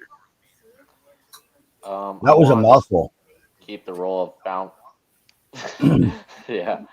I want to keep the role of founder and lead investigator, but I'm okay with also want to find someone to be like co-lead. So if I'm ever not able to attend an investigation, but I can have like the A secondary backup. hub to take over.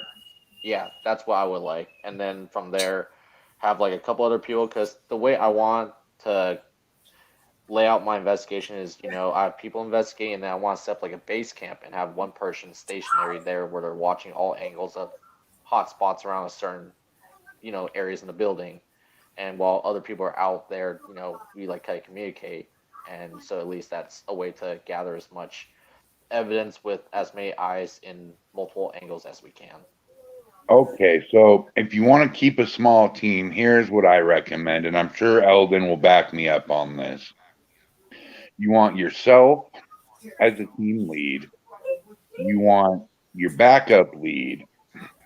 You'll want 2 more investigators. You'll want your stationary. And then for add another person on there, so 6. Get yourself a researcher. And I can bring you a good co-lead. Now that's provided. Keep in mind that when you have investigations, all those people can show up. Because if you've got 5 or 6 people on that team, next thing you know, 4 of them can't show up. Guess what? There's only 2 of you. So you have to allow for that. So it's not necessarily a bad thing to have 10 or 15 on your team, because out of the 10 or 15, maybe 4 or 5 can go. So maybe bump your number up to 9 and hire yourself on 3 more backup leads, and actually get their schedules on when they can investigate. And, if 1 or 2 of your investigators can't make it, be like, call up your backups. Hey guys, I need you two to come with me tonight. The other 2 canceled, but also give them chances to investigate as well. Like if you go to a big place, take everybody. Mm-hmm. But for the residentials, use the 4 main and leave the 3 in wait. Yeah, you'll be more versatile that way and be able to cover more ground if you need to. Absolutely. Exactly. So if you go to Greenwood Cemetery, you bring all 8 of you. That's 2 on tier 3. That's 2 on tier 2. And then you have 3 for tier 1. Now, if you got 3 to 5 people on your team, Michael, that they're available all the time, then hey, great, so be it. Then leave it at the 5, or 3 or 5 that you got. But if you're finding that a lot of times they can't make it or something where you're cutting yourself short, you may have to increase the pool that you have to choose from. I will, and I'll keep that in mind. Yeah. And like I said, the co-lead I could bring you, she's gone to school for public relations. She's very good at business management. I had her as my PR before we switched over. And she's also a clairvoyant. And she is just an all-around fantastic person. And even if not as a co-lead, as an investigator at least, she's very good at what she does. Okay. Sounds like it's something, certainly, maybe, if you guys can meet up, Michael, it certainly sounds like something that, may interest you or something that you may be interested in wanting to do. I can tell you that. Yeah, I'm interested. I am. And we can discuss more once what I'll do is I'll talk to her tomorrow and offer her the opportunity. And if she's interested in it, I will set us up on Messenger, and we can have a conversation, maybe meet up, see how you guys, click. Okay. And if you like it, put her on. Of course. I actually want to Because, piggyback on that, actually. So, what might be good is to actually have like a medium as to be part of the group as well, like someone I can actually talk to these spirits. Like I don't really have that capability, and also one I can, and that medium would also be able to see as well. And As with a a combination of me, that would be a good combination too. Working with someone who does that. well, it all depends, because some mediums can work together, some can't. Some people that have abilities on different levels can work together. Sometimes they can't. It just all depends. First of all, second of all, it's finding that legitimate person that is a legitimate medium per se, like you're describing, to put on your team, because Yeah. although we are a society full of mediums, the actual number of mediums that exist are far fewer than what are portrayed. agree. So, Michael, have you done any recent investigations since we last talked? I did one in Spokane and Hilliard. I think I talked to you about it. It was like that antique store. Oh, okay. Yeah. How did that go? It was really good.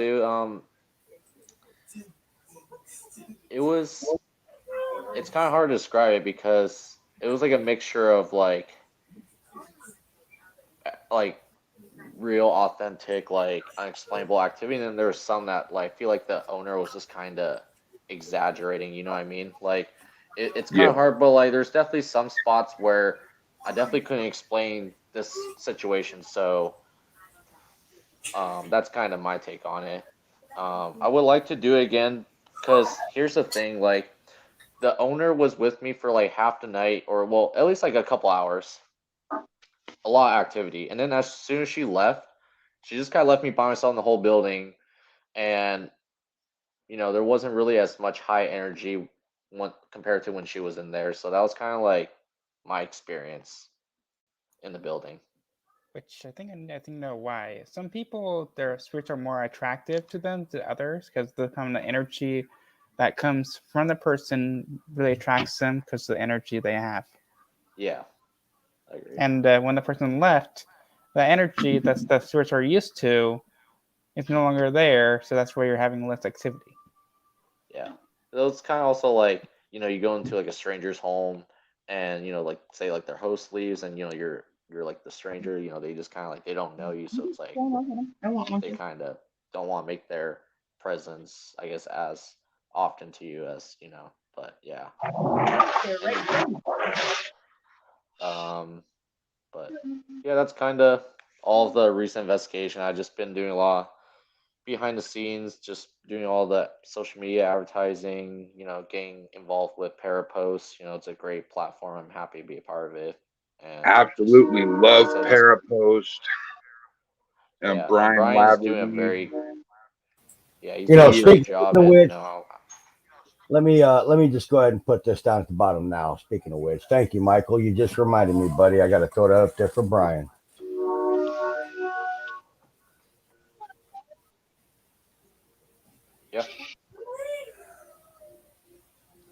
yeah, Brian Laverty is actually a very good friend of mine and Eldon. He's been on our podcast a few times. We've been on his, and he is just an all-around great guy. And I've got nothing but the utmost respect for that man.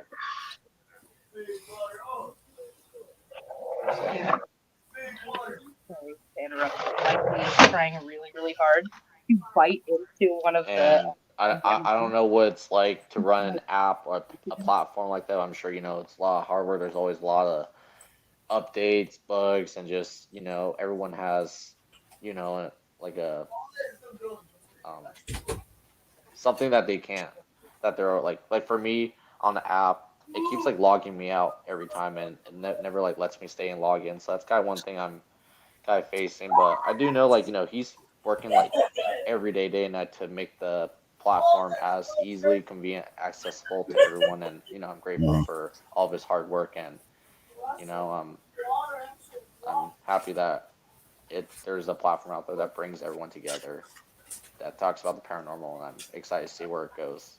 Yeah, it's a good platform, man, and it does mirror what Facebook offers, uh, especially in its beginning stages. It's only a few months old, and for as old as it is, that thing is just it is ballooned so much.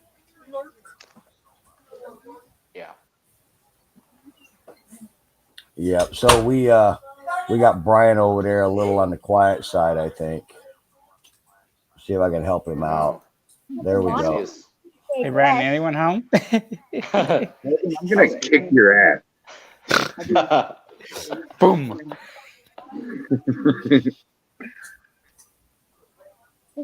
You fudger, quit playing with my audio. Hey Eldon, how's the weather down in Arizona? I'm sure you're probably seeing what, 70 degrees, sunny, hot, no snow. Does this sweatshirt look like it's that warm? Yeah. I'm in Phoenix, Arizona, wearing a sweatshirt. Michael, what do you think? That means it's probably about 50 or 60 up there, Michael, because when it gets below 70 Shit. up there, these weenies will throw on hoodies and beanies and say, "Oh, it's cold." There you go, It's man. been like Exactly single right. digits to negatives down here or up here. And see, And that's Wow. why we don't live in the 50, Arctic, 60 bro. would be like summer right now. Yeah, That's see, what that's I'm why saying, dude. we Christmas don't live in Day, the I Arctic. will take a picture of me in the swimming pool flipping off Spokane. Only the about first you. year. Only the first year. The second year, you won't be doing that. Oh, you don't know me very well, then, brother. Wait and see. And you can't shovel heat either. No matter how much you try to shovel the heat, it ain't going anywhere. Oh, I bet. It was rough when Spokane this past summer was like triple digits for like a week, 2 weeks Would straight. you That would was you hit 100, something 101? else. We actually hit No, 114. it was like 110. Wow, It was hot. man, Like we even shoved. the coast, like in Seattle, they reached like 117, 118 like back-to-back days during that week. What? That's Yeah, I rare think for them to get that hot. our high for that week was 114.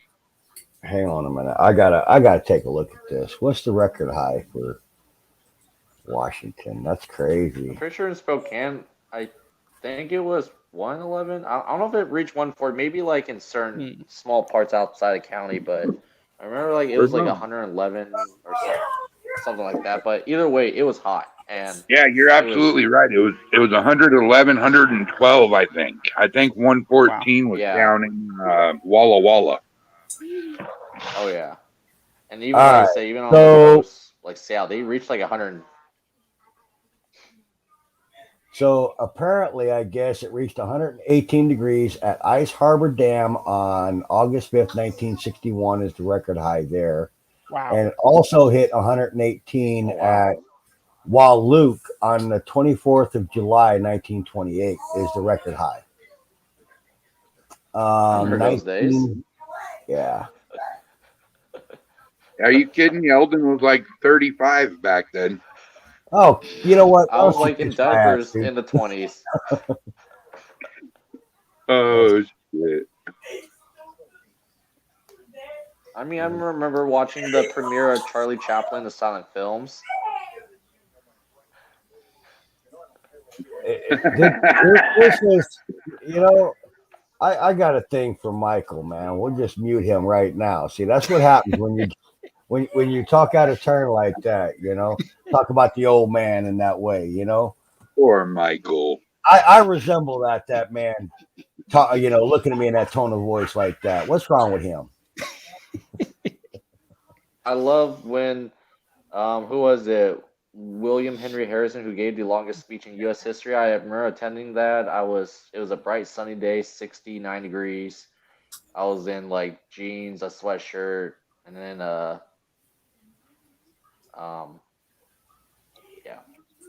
that was it. Are you good, Michael? No, I'm not good. Uh, I just uh, miss investigating, so I just start scrambling to random topics. okay. You know, I heard strawberries are on sale this week, brother. I'll stick with Since you mentioned oranges. strawberries, give me a second. Oh, you like oranges? The color of the fruit. Oranges, the fruit, and the color. I mean, I like watermelons too. I like blackberries, blueberries. I like all types of berries. You see, Michael, I always knew you were a little broody. I mean, I feel like we all have that a little bit. I just embrace it. Exactly. That's right. Brian, why aren't you showing your face? We'll let Brian speak for himself over there. Oh wait, that's right. Brian's not saying much Oh, right now, there he is he? is. You say strawberries. I say strawberry bananas. Hey, that's good. I try that. That's really good. Does No, anybody you- hear? Does anybody hear I Brian? made shake with it too. Wait a minute. Where's Brian? Nope. All right, good. I think he's all right for now. Oh, we He's lost there. him. Hmm. Okay. At least we see him. Yeah. Let me see. Oh crap! You can hear him too. Oh, there he is. Yeah, that's great.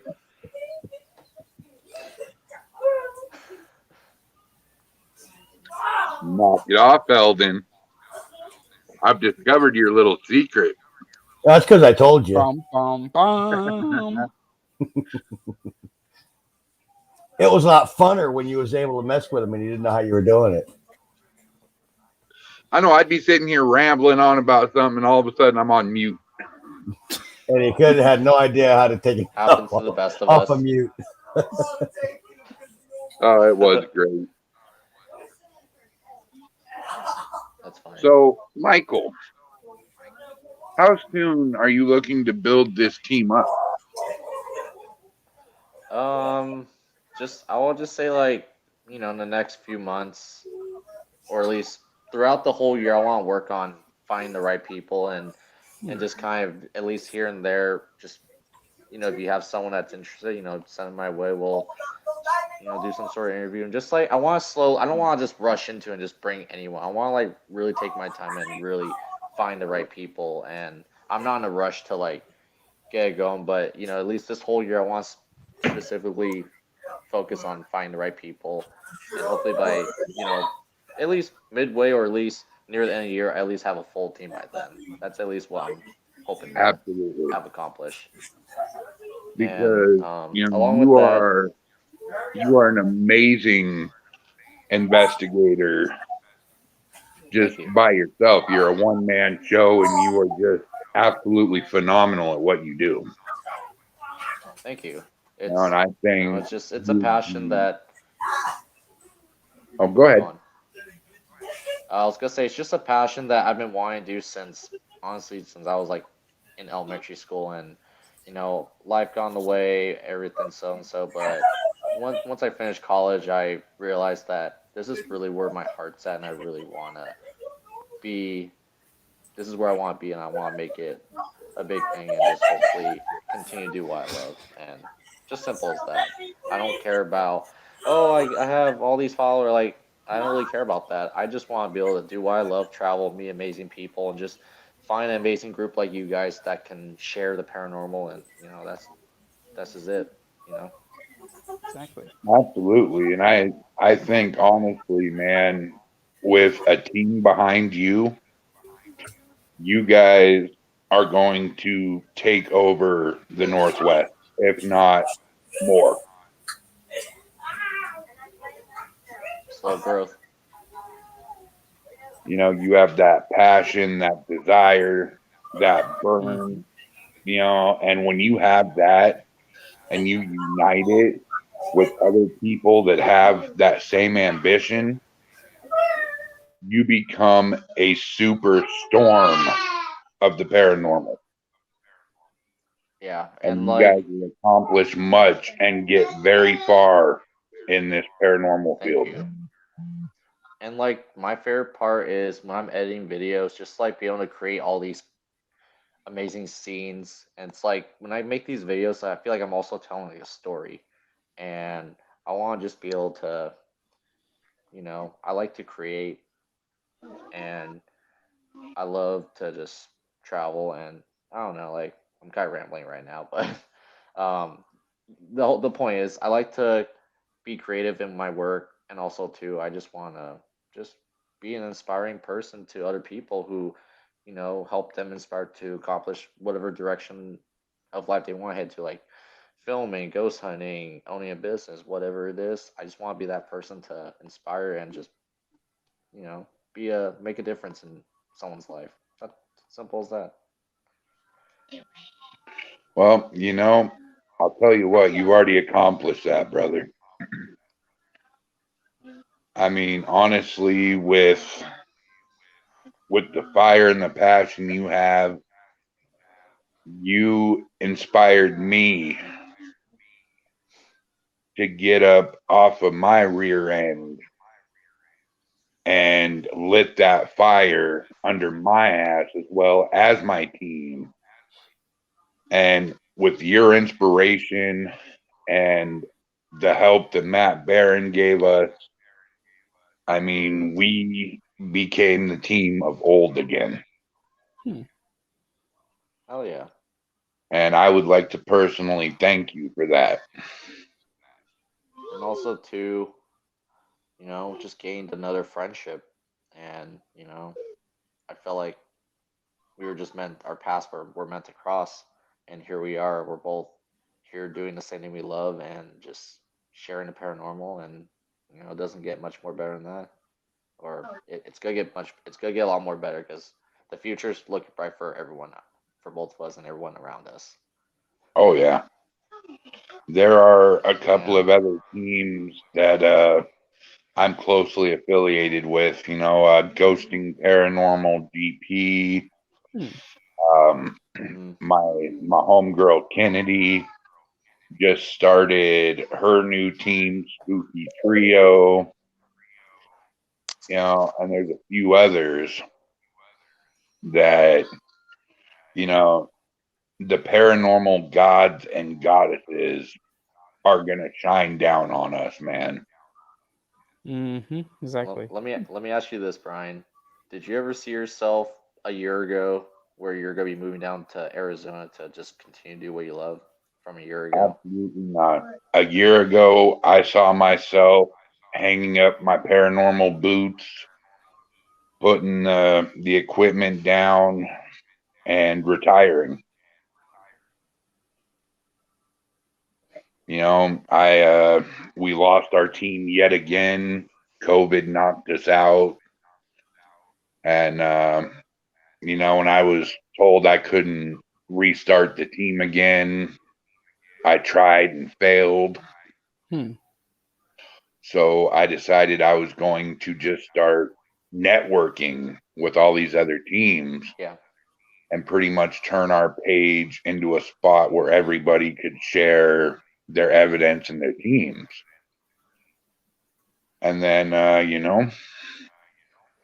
I started the podcasts. I met you. I met Matt. I met Eldon. And, y'all showed me that it wasn't time for me to hang up my boots yet, because the best was yet to come. Agree. You have like what, before I met you, you had like what, like 10 years. You're doing this for like almost 10 years. 8 years. Wow. 8 years, yeah. And I took this team to such heights as being the hottest paranormal team in the Northwest 2 years running. We were doing 4 or 5 investigations a week. We were working 24/7. And then most everybody in my team just stopped working. It all fell on me. Yeah. And I ended up walking out on it. I was like, I can't do this no more. I can't take this huge workload with nobody helping me. And, I came back about 6 or 7 months later. Things were running smooth for a couple months. And COVID hit. And I thought that was my sign that it was my time. My time was over. And it was time to pass the torch on to the younger generation. You've been a great mentor to me because, let's see, it's been almost a year and a half now, practically around a year and a half since I created PM Paranormal. And it was pretty much during that year where when the world turned upside down, I wasn't like working as much. So, spending a lot of time at home, I realized like, is this kind of what my life I envisioned after finishing school? Like, I asked me all these questions. What do I want to do? What can I see myself doing in 5, 10 years and so and so? And I said, I want to create something. And then that's why I revisit, back in high school and just growing up, I really loved the paranormal. I was just afraid to take action. And, I was like, what's stopping me from doing it? And then from there, I started doing all the planning and saved up money, bought all the equipment, and just created my YouTube channel and everything. And, from there, it was a spark and a fire in my heart. And I was like, you know what? Hey, if anyone can do this, I can do it. Just a matter of bypassing fear, because I was always afraid to take action. I was always afraid to take risks. But now I'm happy that I took that risk, because I wouldn't have met you. I wouldn't have gone to these amazing places. I wouldn't have done all this, and I feel a lot more happier. Like, even when I'm at work with my real job, I always think about the paranormal. I always think about my YouTube channel. Like, where can I go next? I'm always constantly thinking about it. And that's when when you constantly think about it, you just have a passion, you have a drive, and that's currently where I'm at. And I'm just excited to see where the future takes me, because it's all uphill from here. First, taking risks is a big part of this field. If your head, your gut, and your heart don't they don't all agree on that one thing you want to do, then don't do it. Yeah. But if your head, your heart, and your stomach agrees on it, and even if your team says don't do it, go do it, because it's gonna pay off. I took so many risks with the SGC, risks that if they would have failed, it would have shut my team down. And, a couple of them risks didn't pay off, so I went back to the drawing board. Yeah. But 8 out of them 10 risks paid off, and they were pretty big keys to the SGC's success. So don't ever be afraid to take a risk if you think it's going to pay off. Agree. From the man. The man. Mm-hmm. The man, the myth, the legend. Man. The man. That's great. Oh, man. But yeah, no, I agree, Brian. I thank you for just, like I said, for just everything you have done to help me to get where I'm at. And, I'm hoping we can do a collab soon one day, or at least do a couple collabs this year. And Absolutely, Michael. And, it's my honor to help you, brother. The thing is, man, there's, as well as we do, there's nothing absolute in this field. And the only thing we can do is give you from our experience, because what we're telling you may be wrong for you, may be right for you, but it's something you can try. And there's nothing wrong with trying something. If you got to make adjustments later, make adjustments for you, because what works for us may not work for you, and vice versa. So we're not trying to tell you that this is an absolute right or wrong way. It's just what we've done that's worked for us or not worked for us, and that's all that we can relay to you. Okay. Absolutely. Definitely. Now, what definitely don't work for me though is working with old geezers. You said it on. Uh-oh. Look what you did. Look what you. Oh, he's back. You'll. Baby, come back. Oh wait, you're back. You know, I honestly, said the magic word. you know, if it wasn't for me meeting Eldon and meeting Jason and you know, I would have hung them up. You know, the podcast was just supposed to be something fun to do, you know, because the SGC wasn't going to go any further. And you know, I got my confidence built back up. I got just, I can't explain it, but I got the passion, you could say, for the paranormal back because of all of you guys.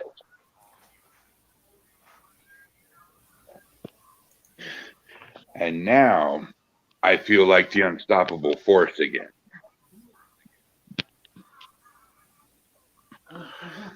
I like that. The man junior.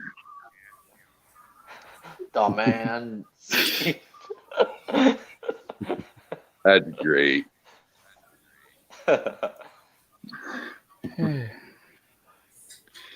Temporary co-host. Very nice. Very nice. Yep. Oh, I just realized I was on the big screen. Edward's new nickname, the mythological creature, temp co-host. So yeah, I'll share my vision for you guys. So the biggest thing I wanted to do is go to people's houses and help them with, because some spirits are actually stuck there, and sometimes it takes someone to go in there, either Dreamwalker state, which what I do, or a medium, and try to figure out and help that person pass on, as well as help remove any kind of entities that are in the house as well. Now, my biggest dream is to actually travel with a paranormal group to different parts of the world and explore different paranormal places and experience different things. And just see what's really out there. Like I already know a lot from the social realm aspects. It just be good to actually be able to experience it, and when needed, help the spirits that need to be that are stuck that need help. I'll be more than happy to help them pass on as well. When it's allowed, that is. That's a good goal and ambition, Edward. Thank you. I like that. Hey, Michael. Yes. What do you think of your new name?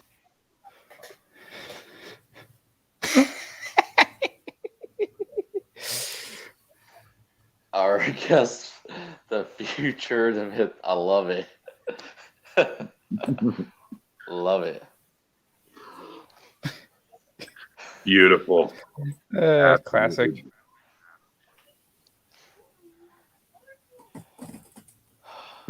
So, how many investigations would you, just for everyone, do you guys plan on hoping to investigate? Wow. What's that Over goal? over what course of period of time? Like just for 2022. Wow, we've got like It's pretty much going to be over for me by the time I get to Arizona. we've got But I'd about like to 15, 16 see- locations set for the next probably 3 months. Wow. Wow. That's amazing. Hey, y'all ain't doing all them without me, dumb man. Well, you better fly on Right. over here then. You better start moving. Now, let's get something straight right now. See, Brian doesn't fly. Brian doesn't drive in cars over 60 miles an hour. So, Jason and I have already agreed that we're going to have to probably invest in stock with the tranquilizing companies. That way we can tranquilize Brian just so we can travel somewhere. I will drive in a car at speed limit. That reminds Yeah. me. Me and Jason was speeding all the way over there. Like we got there within like an hour, like 2 hours. You're in trouble in Texas 2 hours. because they got locations in Texas. Speed limit's 85, so you're in trouble, Brian. Oh, Hey, Bum, 85 bum, works for bum. me. I can drive 85. Let's see. then let's go up to 90 then. As long as I got right in my way. Well, in Germany, there's I think there's like no driver's license, no driver's speed there. If yeah. And don't they have the highest accident rate in the world? Probably. Yeah, it's like, it's kind of funny. I saw this program. If I remember right, I believe it was Larry King Live. And, they were talking about gun violence in the United States, and they were questioning somebody from the UK. And, they're talking about, the reason the United States has all the gun violence they have is because, guns are legalized. And, we don't have that problem in the UK because we don't legalize guns. And, well, you're right. What you're not saying is the fact that you've got the highest rate of murders caused by knives because guns are illegal there. The bottom line is, and here's the other crazy part, and you can probably go look this up, but the most common murder weapon in the United States isn't actually a gun. It's a baseball bat. What? So, I mean, I don't, yeah, it's a baseball bat. So, what are you going to do? Are you going to outlaw the Louisville Slugger or what? Because you want to ban guns for it, That's Yeah. great. we and actually see car accidents kill most people a year than anything else. Really? So I'd like to know when we're going to ban cars. Or replace them It with just stands to self-driving reason, right? cars. I mean, everyone's driving. Well, and here's the now. other thing. Here's the other thing. We have all these shootings in the schools, and every time you have another shooting in a school, you've got the advocates on the bandwagon of tougher gun laws. Well, here's the problem. Today, I don't think it's legal to carry a gun anywhere on any school, is it? So it's already regulation and law not to carry a gun at the school, but yet, if these people want to do it, they're going to do it. That's why they call it breaking the law. Yep. It I'm just not going to do Find a way. anything. makes no sense. But yeah, so without getting really political on that, we'll change the subject. Brian, back to you. Oh man, Junior. Well, this went from paranormal to murder. So, how's the weather down there, Michael? It's meh. He says, how's the weather down there? And they're in Washington, and we're the ones really down here. I mean, Yeah, we're only a couple steps away, and we're in Mexico. I'm currently like Technically, Michael is below me. Oh! We can fix that problem. now the tables has turned. The future. I mean, it's not bad. I mean, I'm actually I don't even know working how you down guys do that stuff. I'm actually working down Tri-Cities Just right like now, that. or in There we go. Richland. The weather down Did I here has do been that? shitty. Guess It's not. been like overcast every day, which sucks. Damn. Yeah, but What are you building in the Tri-Cities? they're actually building a couple big ass Amazon warehouses. They're like both 1.2 million square feet, and they're Wow. scheduled to like finish these fully operating in like 10 to 11 months. Like, I don't know, like every day they're pouring concrete, which is like at least couple thousand yards a day, and I'm putting in like 14 to 16 hours a day down here right now. Holy But, crap. yeah, but everyone up in Spokane, if I was up in Spokane right now, I might be only getting, if I was lucky, 5 hours a week. So kind of works out in the way. So, and That's everyone awesome. at my office, and everyone up in my office right now is actually sick with the virus. So Wow. kind of glad I'm down here and away from them. So, Amen on that one.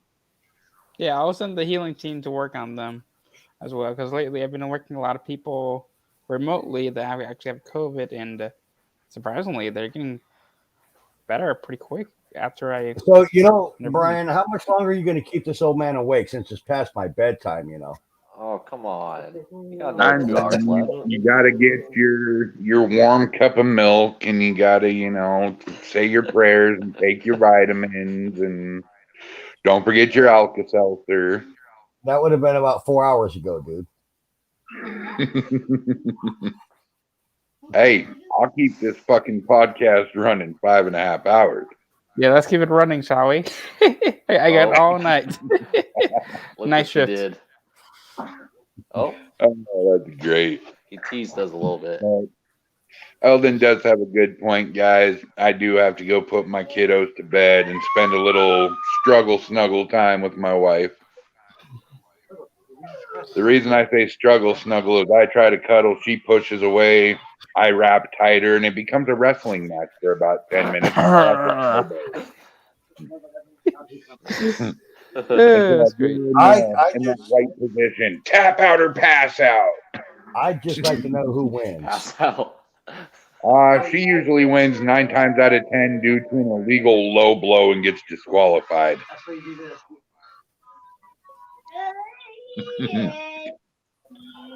She's a cheater, pumpkin eater.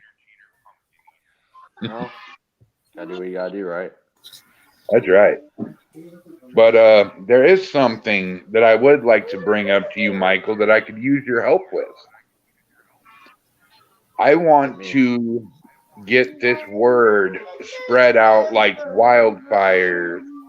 Do you have any stores that you go to on such a frequent basis that you know the owners? Are you talking about like places that involves with the paranormal?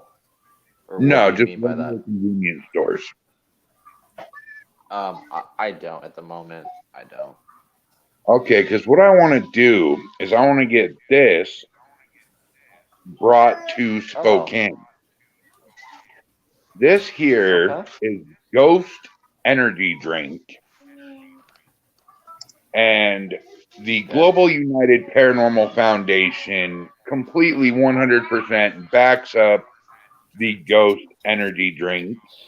Because, I mean, let's face it, we're paranormal investigators. And what better way to show it than by drinking something called Ghost? Makes sense to me.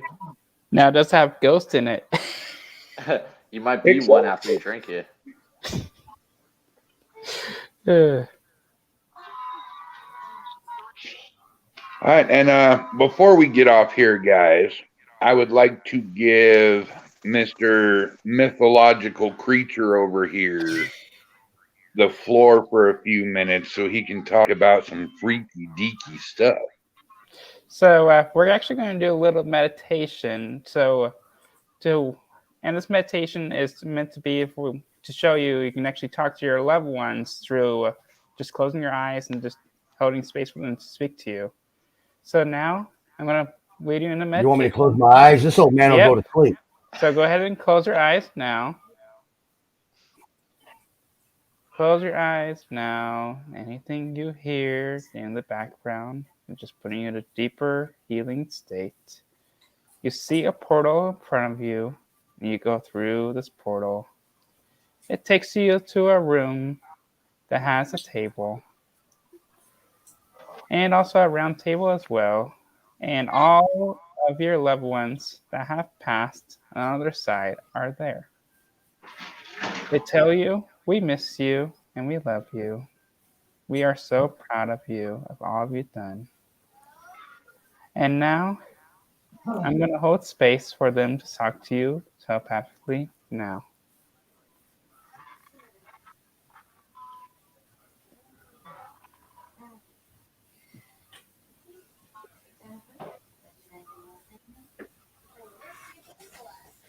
And as they finish talking to you, you give everyone a big hug and tell them thank you.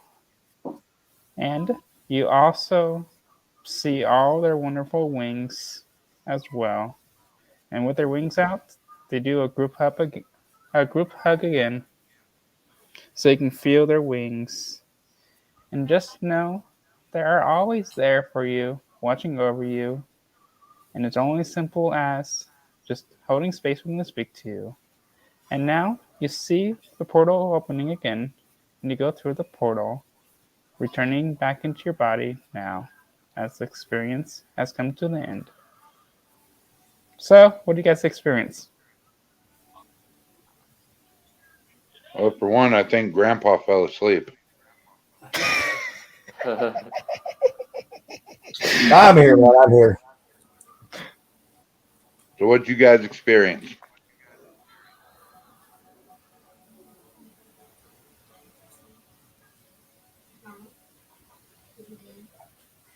And then I'll share my experience with what's in the past after you guys share your experience. Michael, did you experience anything? Just love and support.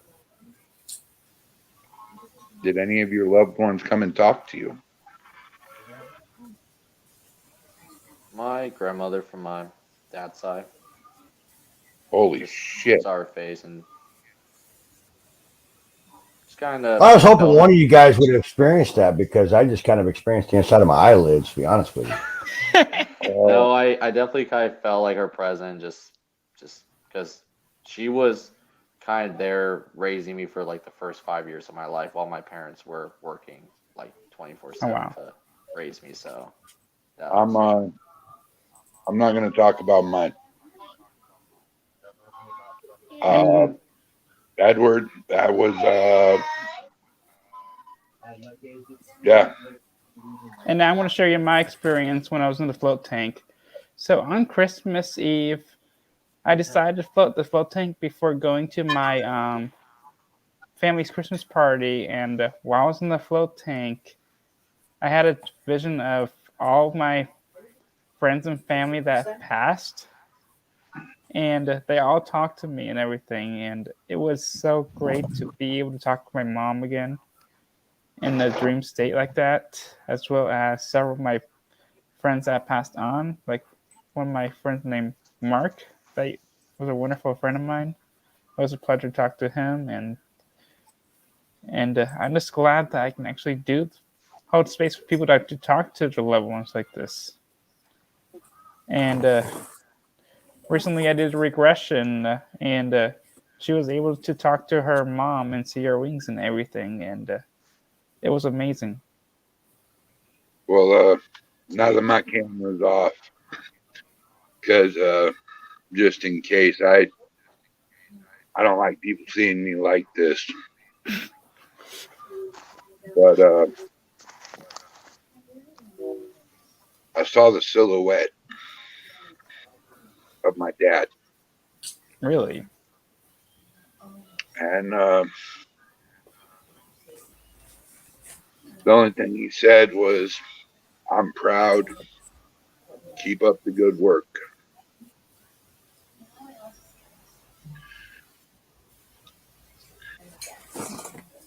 I'm so glad to hear that. My dad died in 2006 of an overdose. Wow. And that man was my world. I haven't seen him but in my chronic nightmares. And I haven't heard his voice since October 22nd of 2006.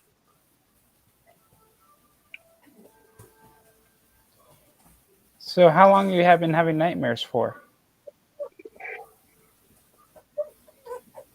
Since he passed away. Well, then I'm gonna go to dream state real quick and help remove any entities that might be causing it. So let me just do that real quick.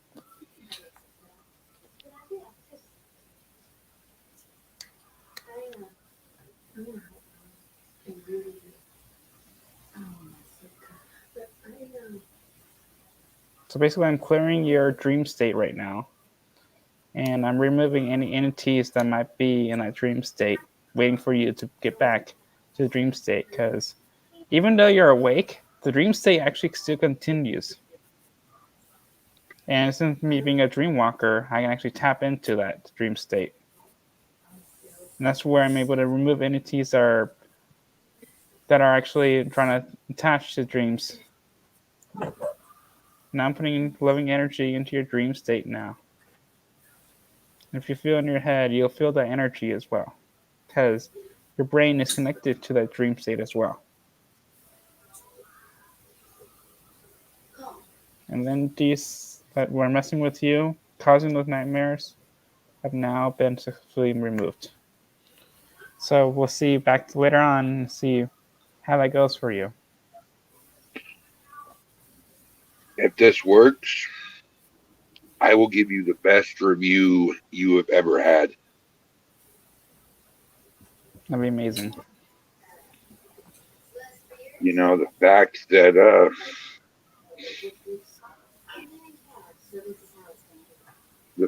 I heard his voice was amazing enough.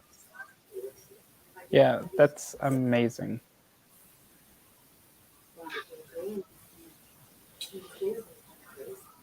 Yeah, they're just in a different form. They're still here with us. They're just an aged form, or they may just be stuck in between. Even then, they can still connect. And if they're stuck in between, you can help them pass on to their side and become an angel. That's what I do. So Brian, we got MJC Paranormal says ShadowZone Paranormal Podcast. Much love, brother. Thank you, MJ Paranormal. I had forgotten what his voice sounded like.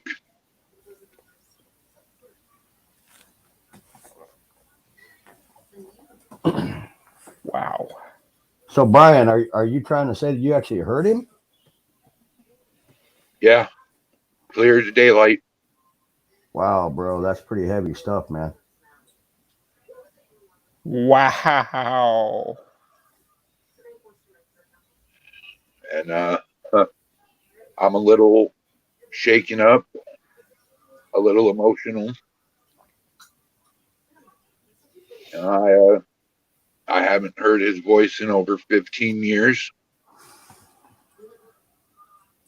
I forgot what he sounded like. I've, besides pictures, forgotten what he looked like.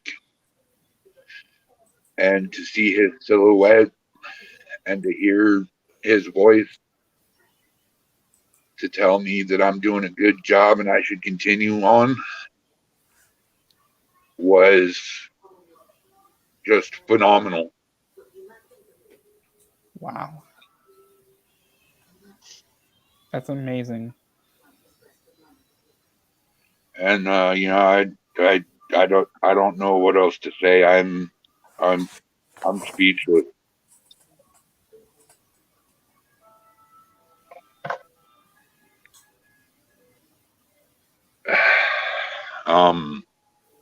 Yeah, that is definitely a great gift, Edward.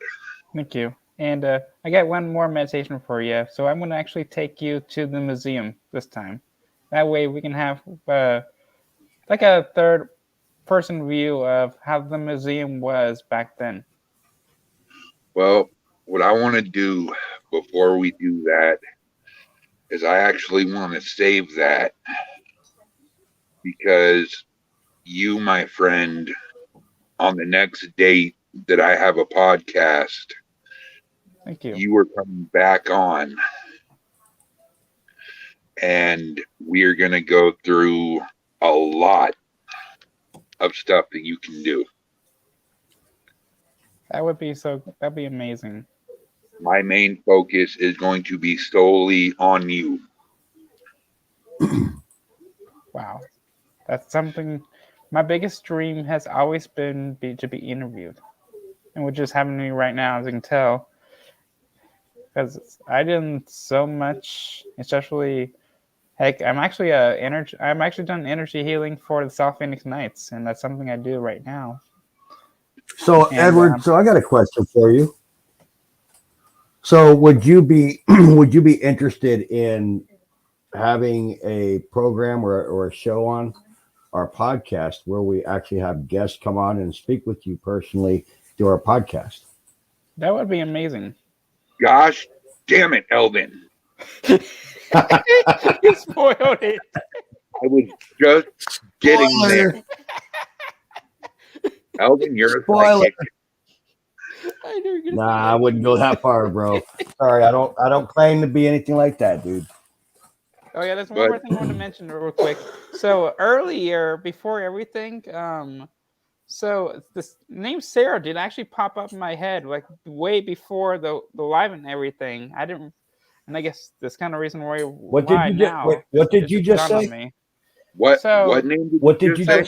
So basically, before the live and everything, I was in my apartment and just randomly the name Sarah popped in my head before the live and everything. Edward, Hold do you know on who Sarah is? Have any idea?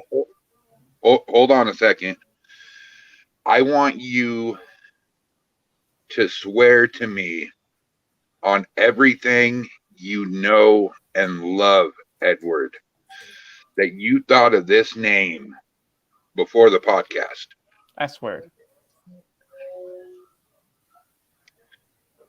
Are you wanting to know why that name is really? Do you want to know why the name is significant? Yeah, he wasn't paying attention when I announced that, was he? No, I wasn't. No, he wasn't here for any announcements. No. Dude, Sarah's my freaking wife. What? And he did the same thing to Jason. AKA the Tater. Wow.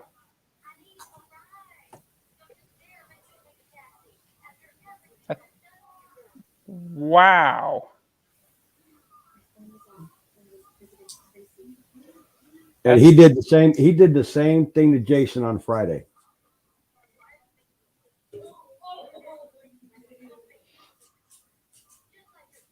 Well, Edward, you let me and Eldon talk a little bit, and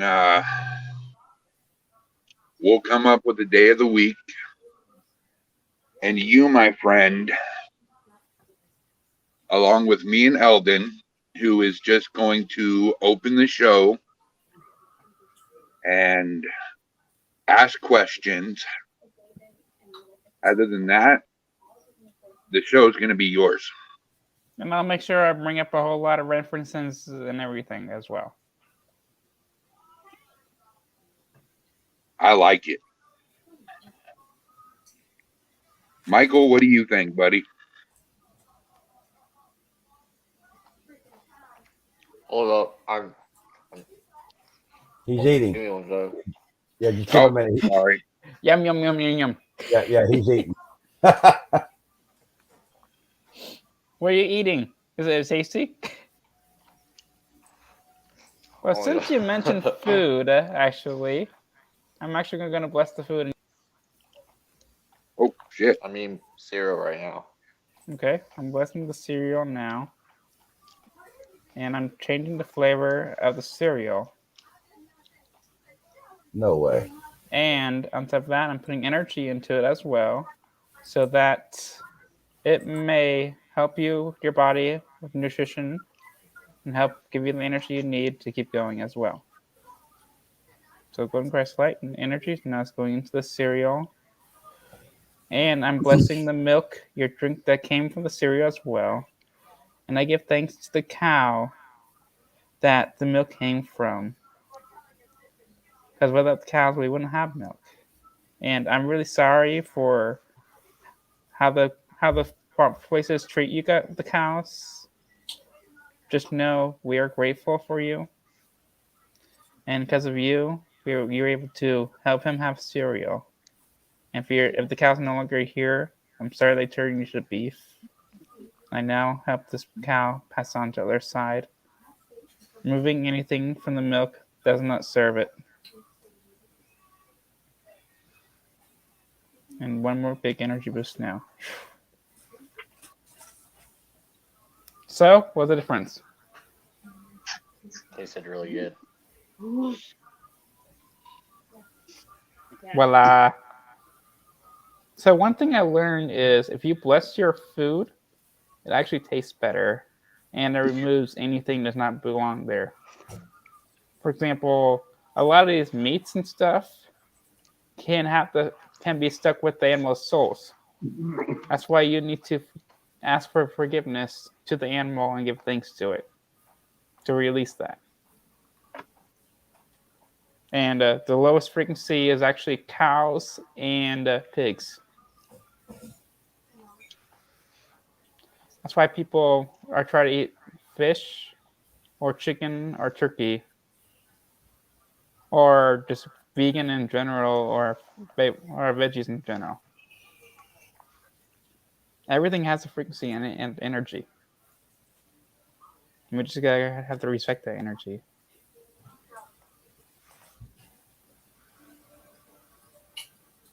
That's deep. Thank you. Yeah, agree. So, Mr. Chow Down, any difference? Definitely tastes a lot more.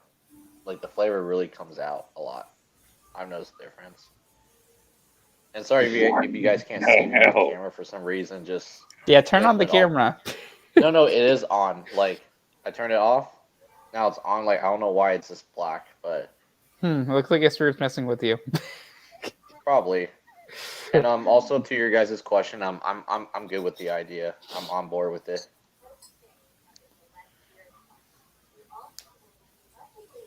I don't know what to say, man. I'm kind of blown away right now. I really don't know what to say. It reminds me of the time I showed you that one testimonial of that one person. You know, this is what I went through. This is what I went through on the investigation Friday night with Edward.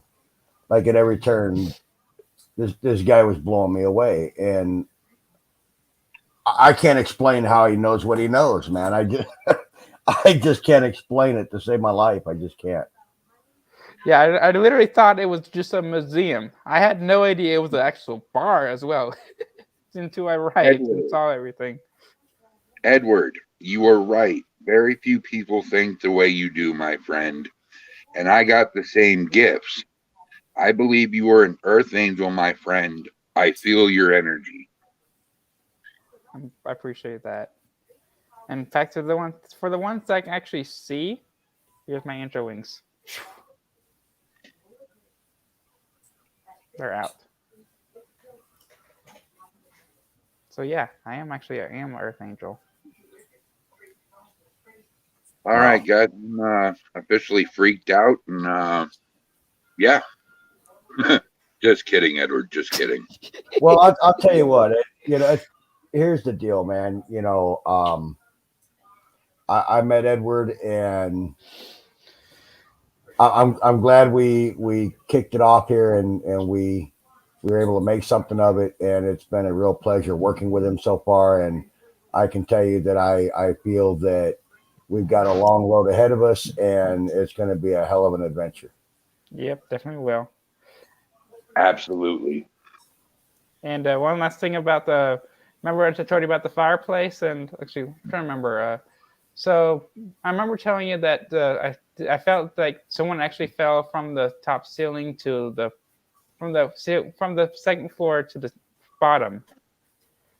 And remember what you told me about that? Mm-hmm.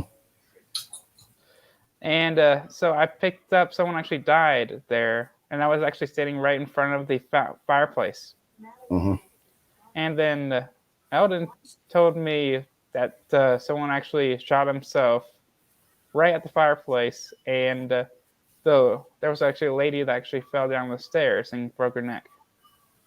So it was interesting how I was able to pick up both just differently. Yeah, he originally actually thought it was one individual that he was able to see there, when in fact it was really a combination of two. Nice. Very nice. Well, guys, Very cool. I think we're going to call it a night. Yep. But, Yeah, I got a long night ahead of me. Night shift. No. No. So what else, Michael, you got for us? What was that? So what else you got for us? What I got for you guys. I'll just say I'm happy to be on the podcast. I'm glad everyone's doing good. I just want to say this year for everyone is going to be a big year for the paranormal investigators, and just the biggest adventures is yet to come in. Yep. Especially since the veil is a lot more thinner than ever now as well. That's why we're going to be experiencing a whole lot more activity than ever before. Well, Michael, I appreciate you being on, man. And, I appreciate you being a part of our United Network, man. Means a lot to me. I know it means a lot to Brian. And we're happy to work with you anytime, brother. And, you need anything, you got any questions, let us know. That's what we're here for. But like I said, nothing's absolute. We're not telling you the way we do things is the right way. It's the right way for us. Because again, and I can't reiterate, strongly enough that what may not work for us may work for you, and vice versa. Of course. I'm happy to work with you guys, and I'm finding anything or just need advice, I'll come to you guys. I'll spill the beans to you, see what you guys kind of think. And one last thing to all the paranormal groups out there, just know that I want to support you guys as a Dreamwalker state. So if you ever need help moving entities or helping spirits pass on, just let me know. I'll be more than happy to help out. So we got a message there, Edward, for you.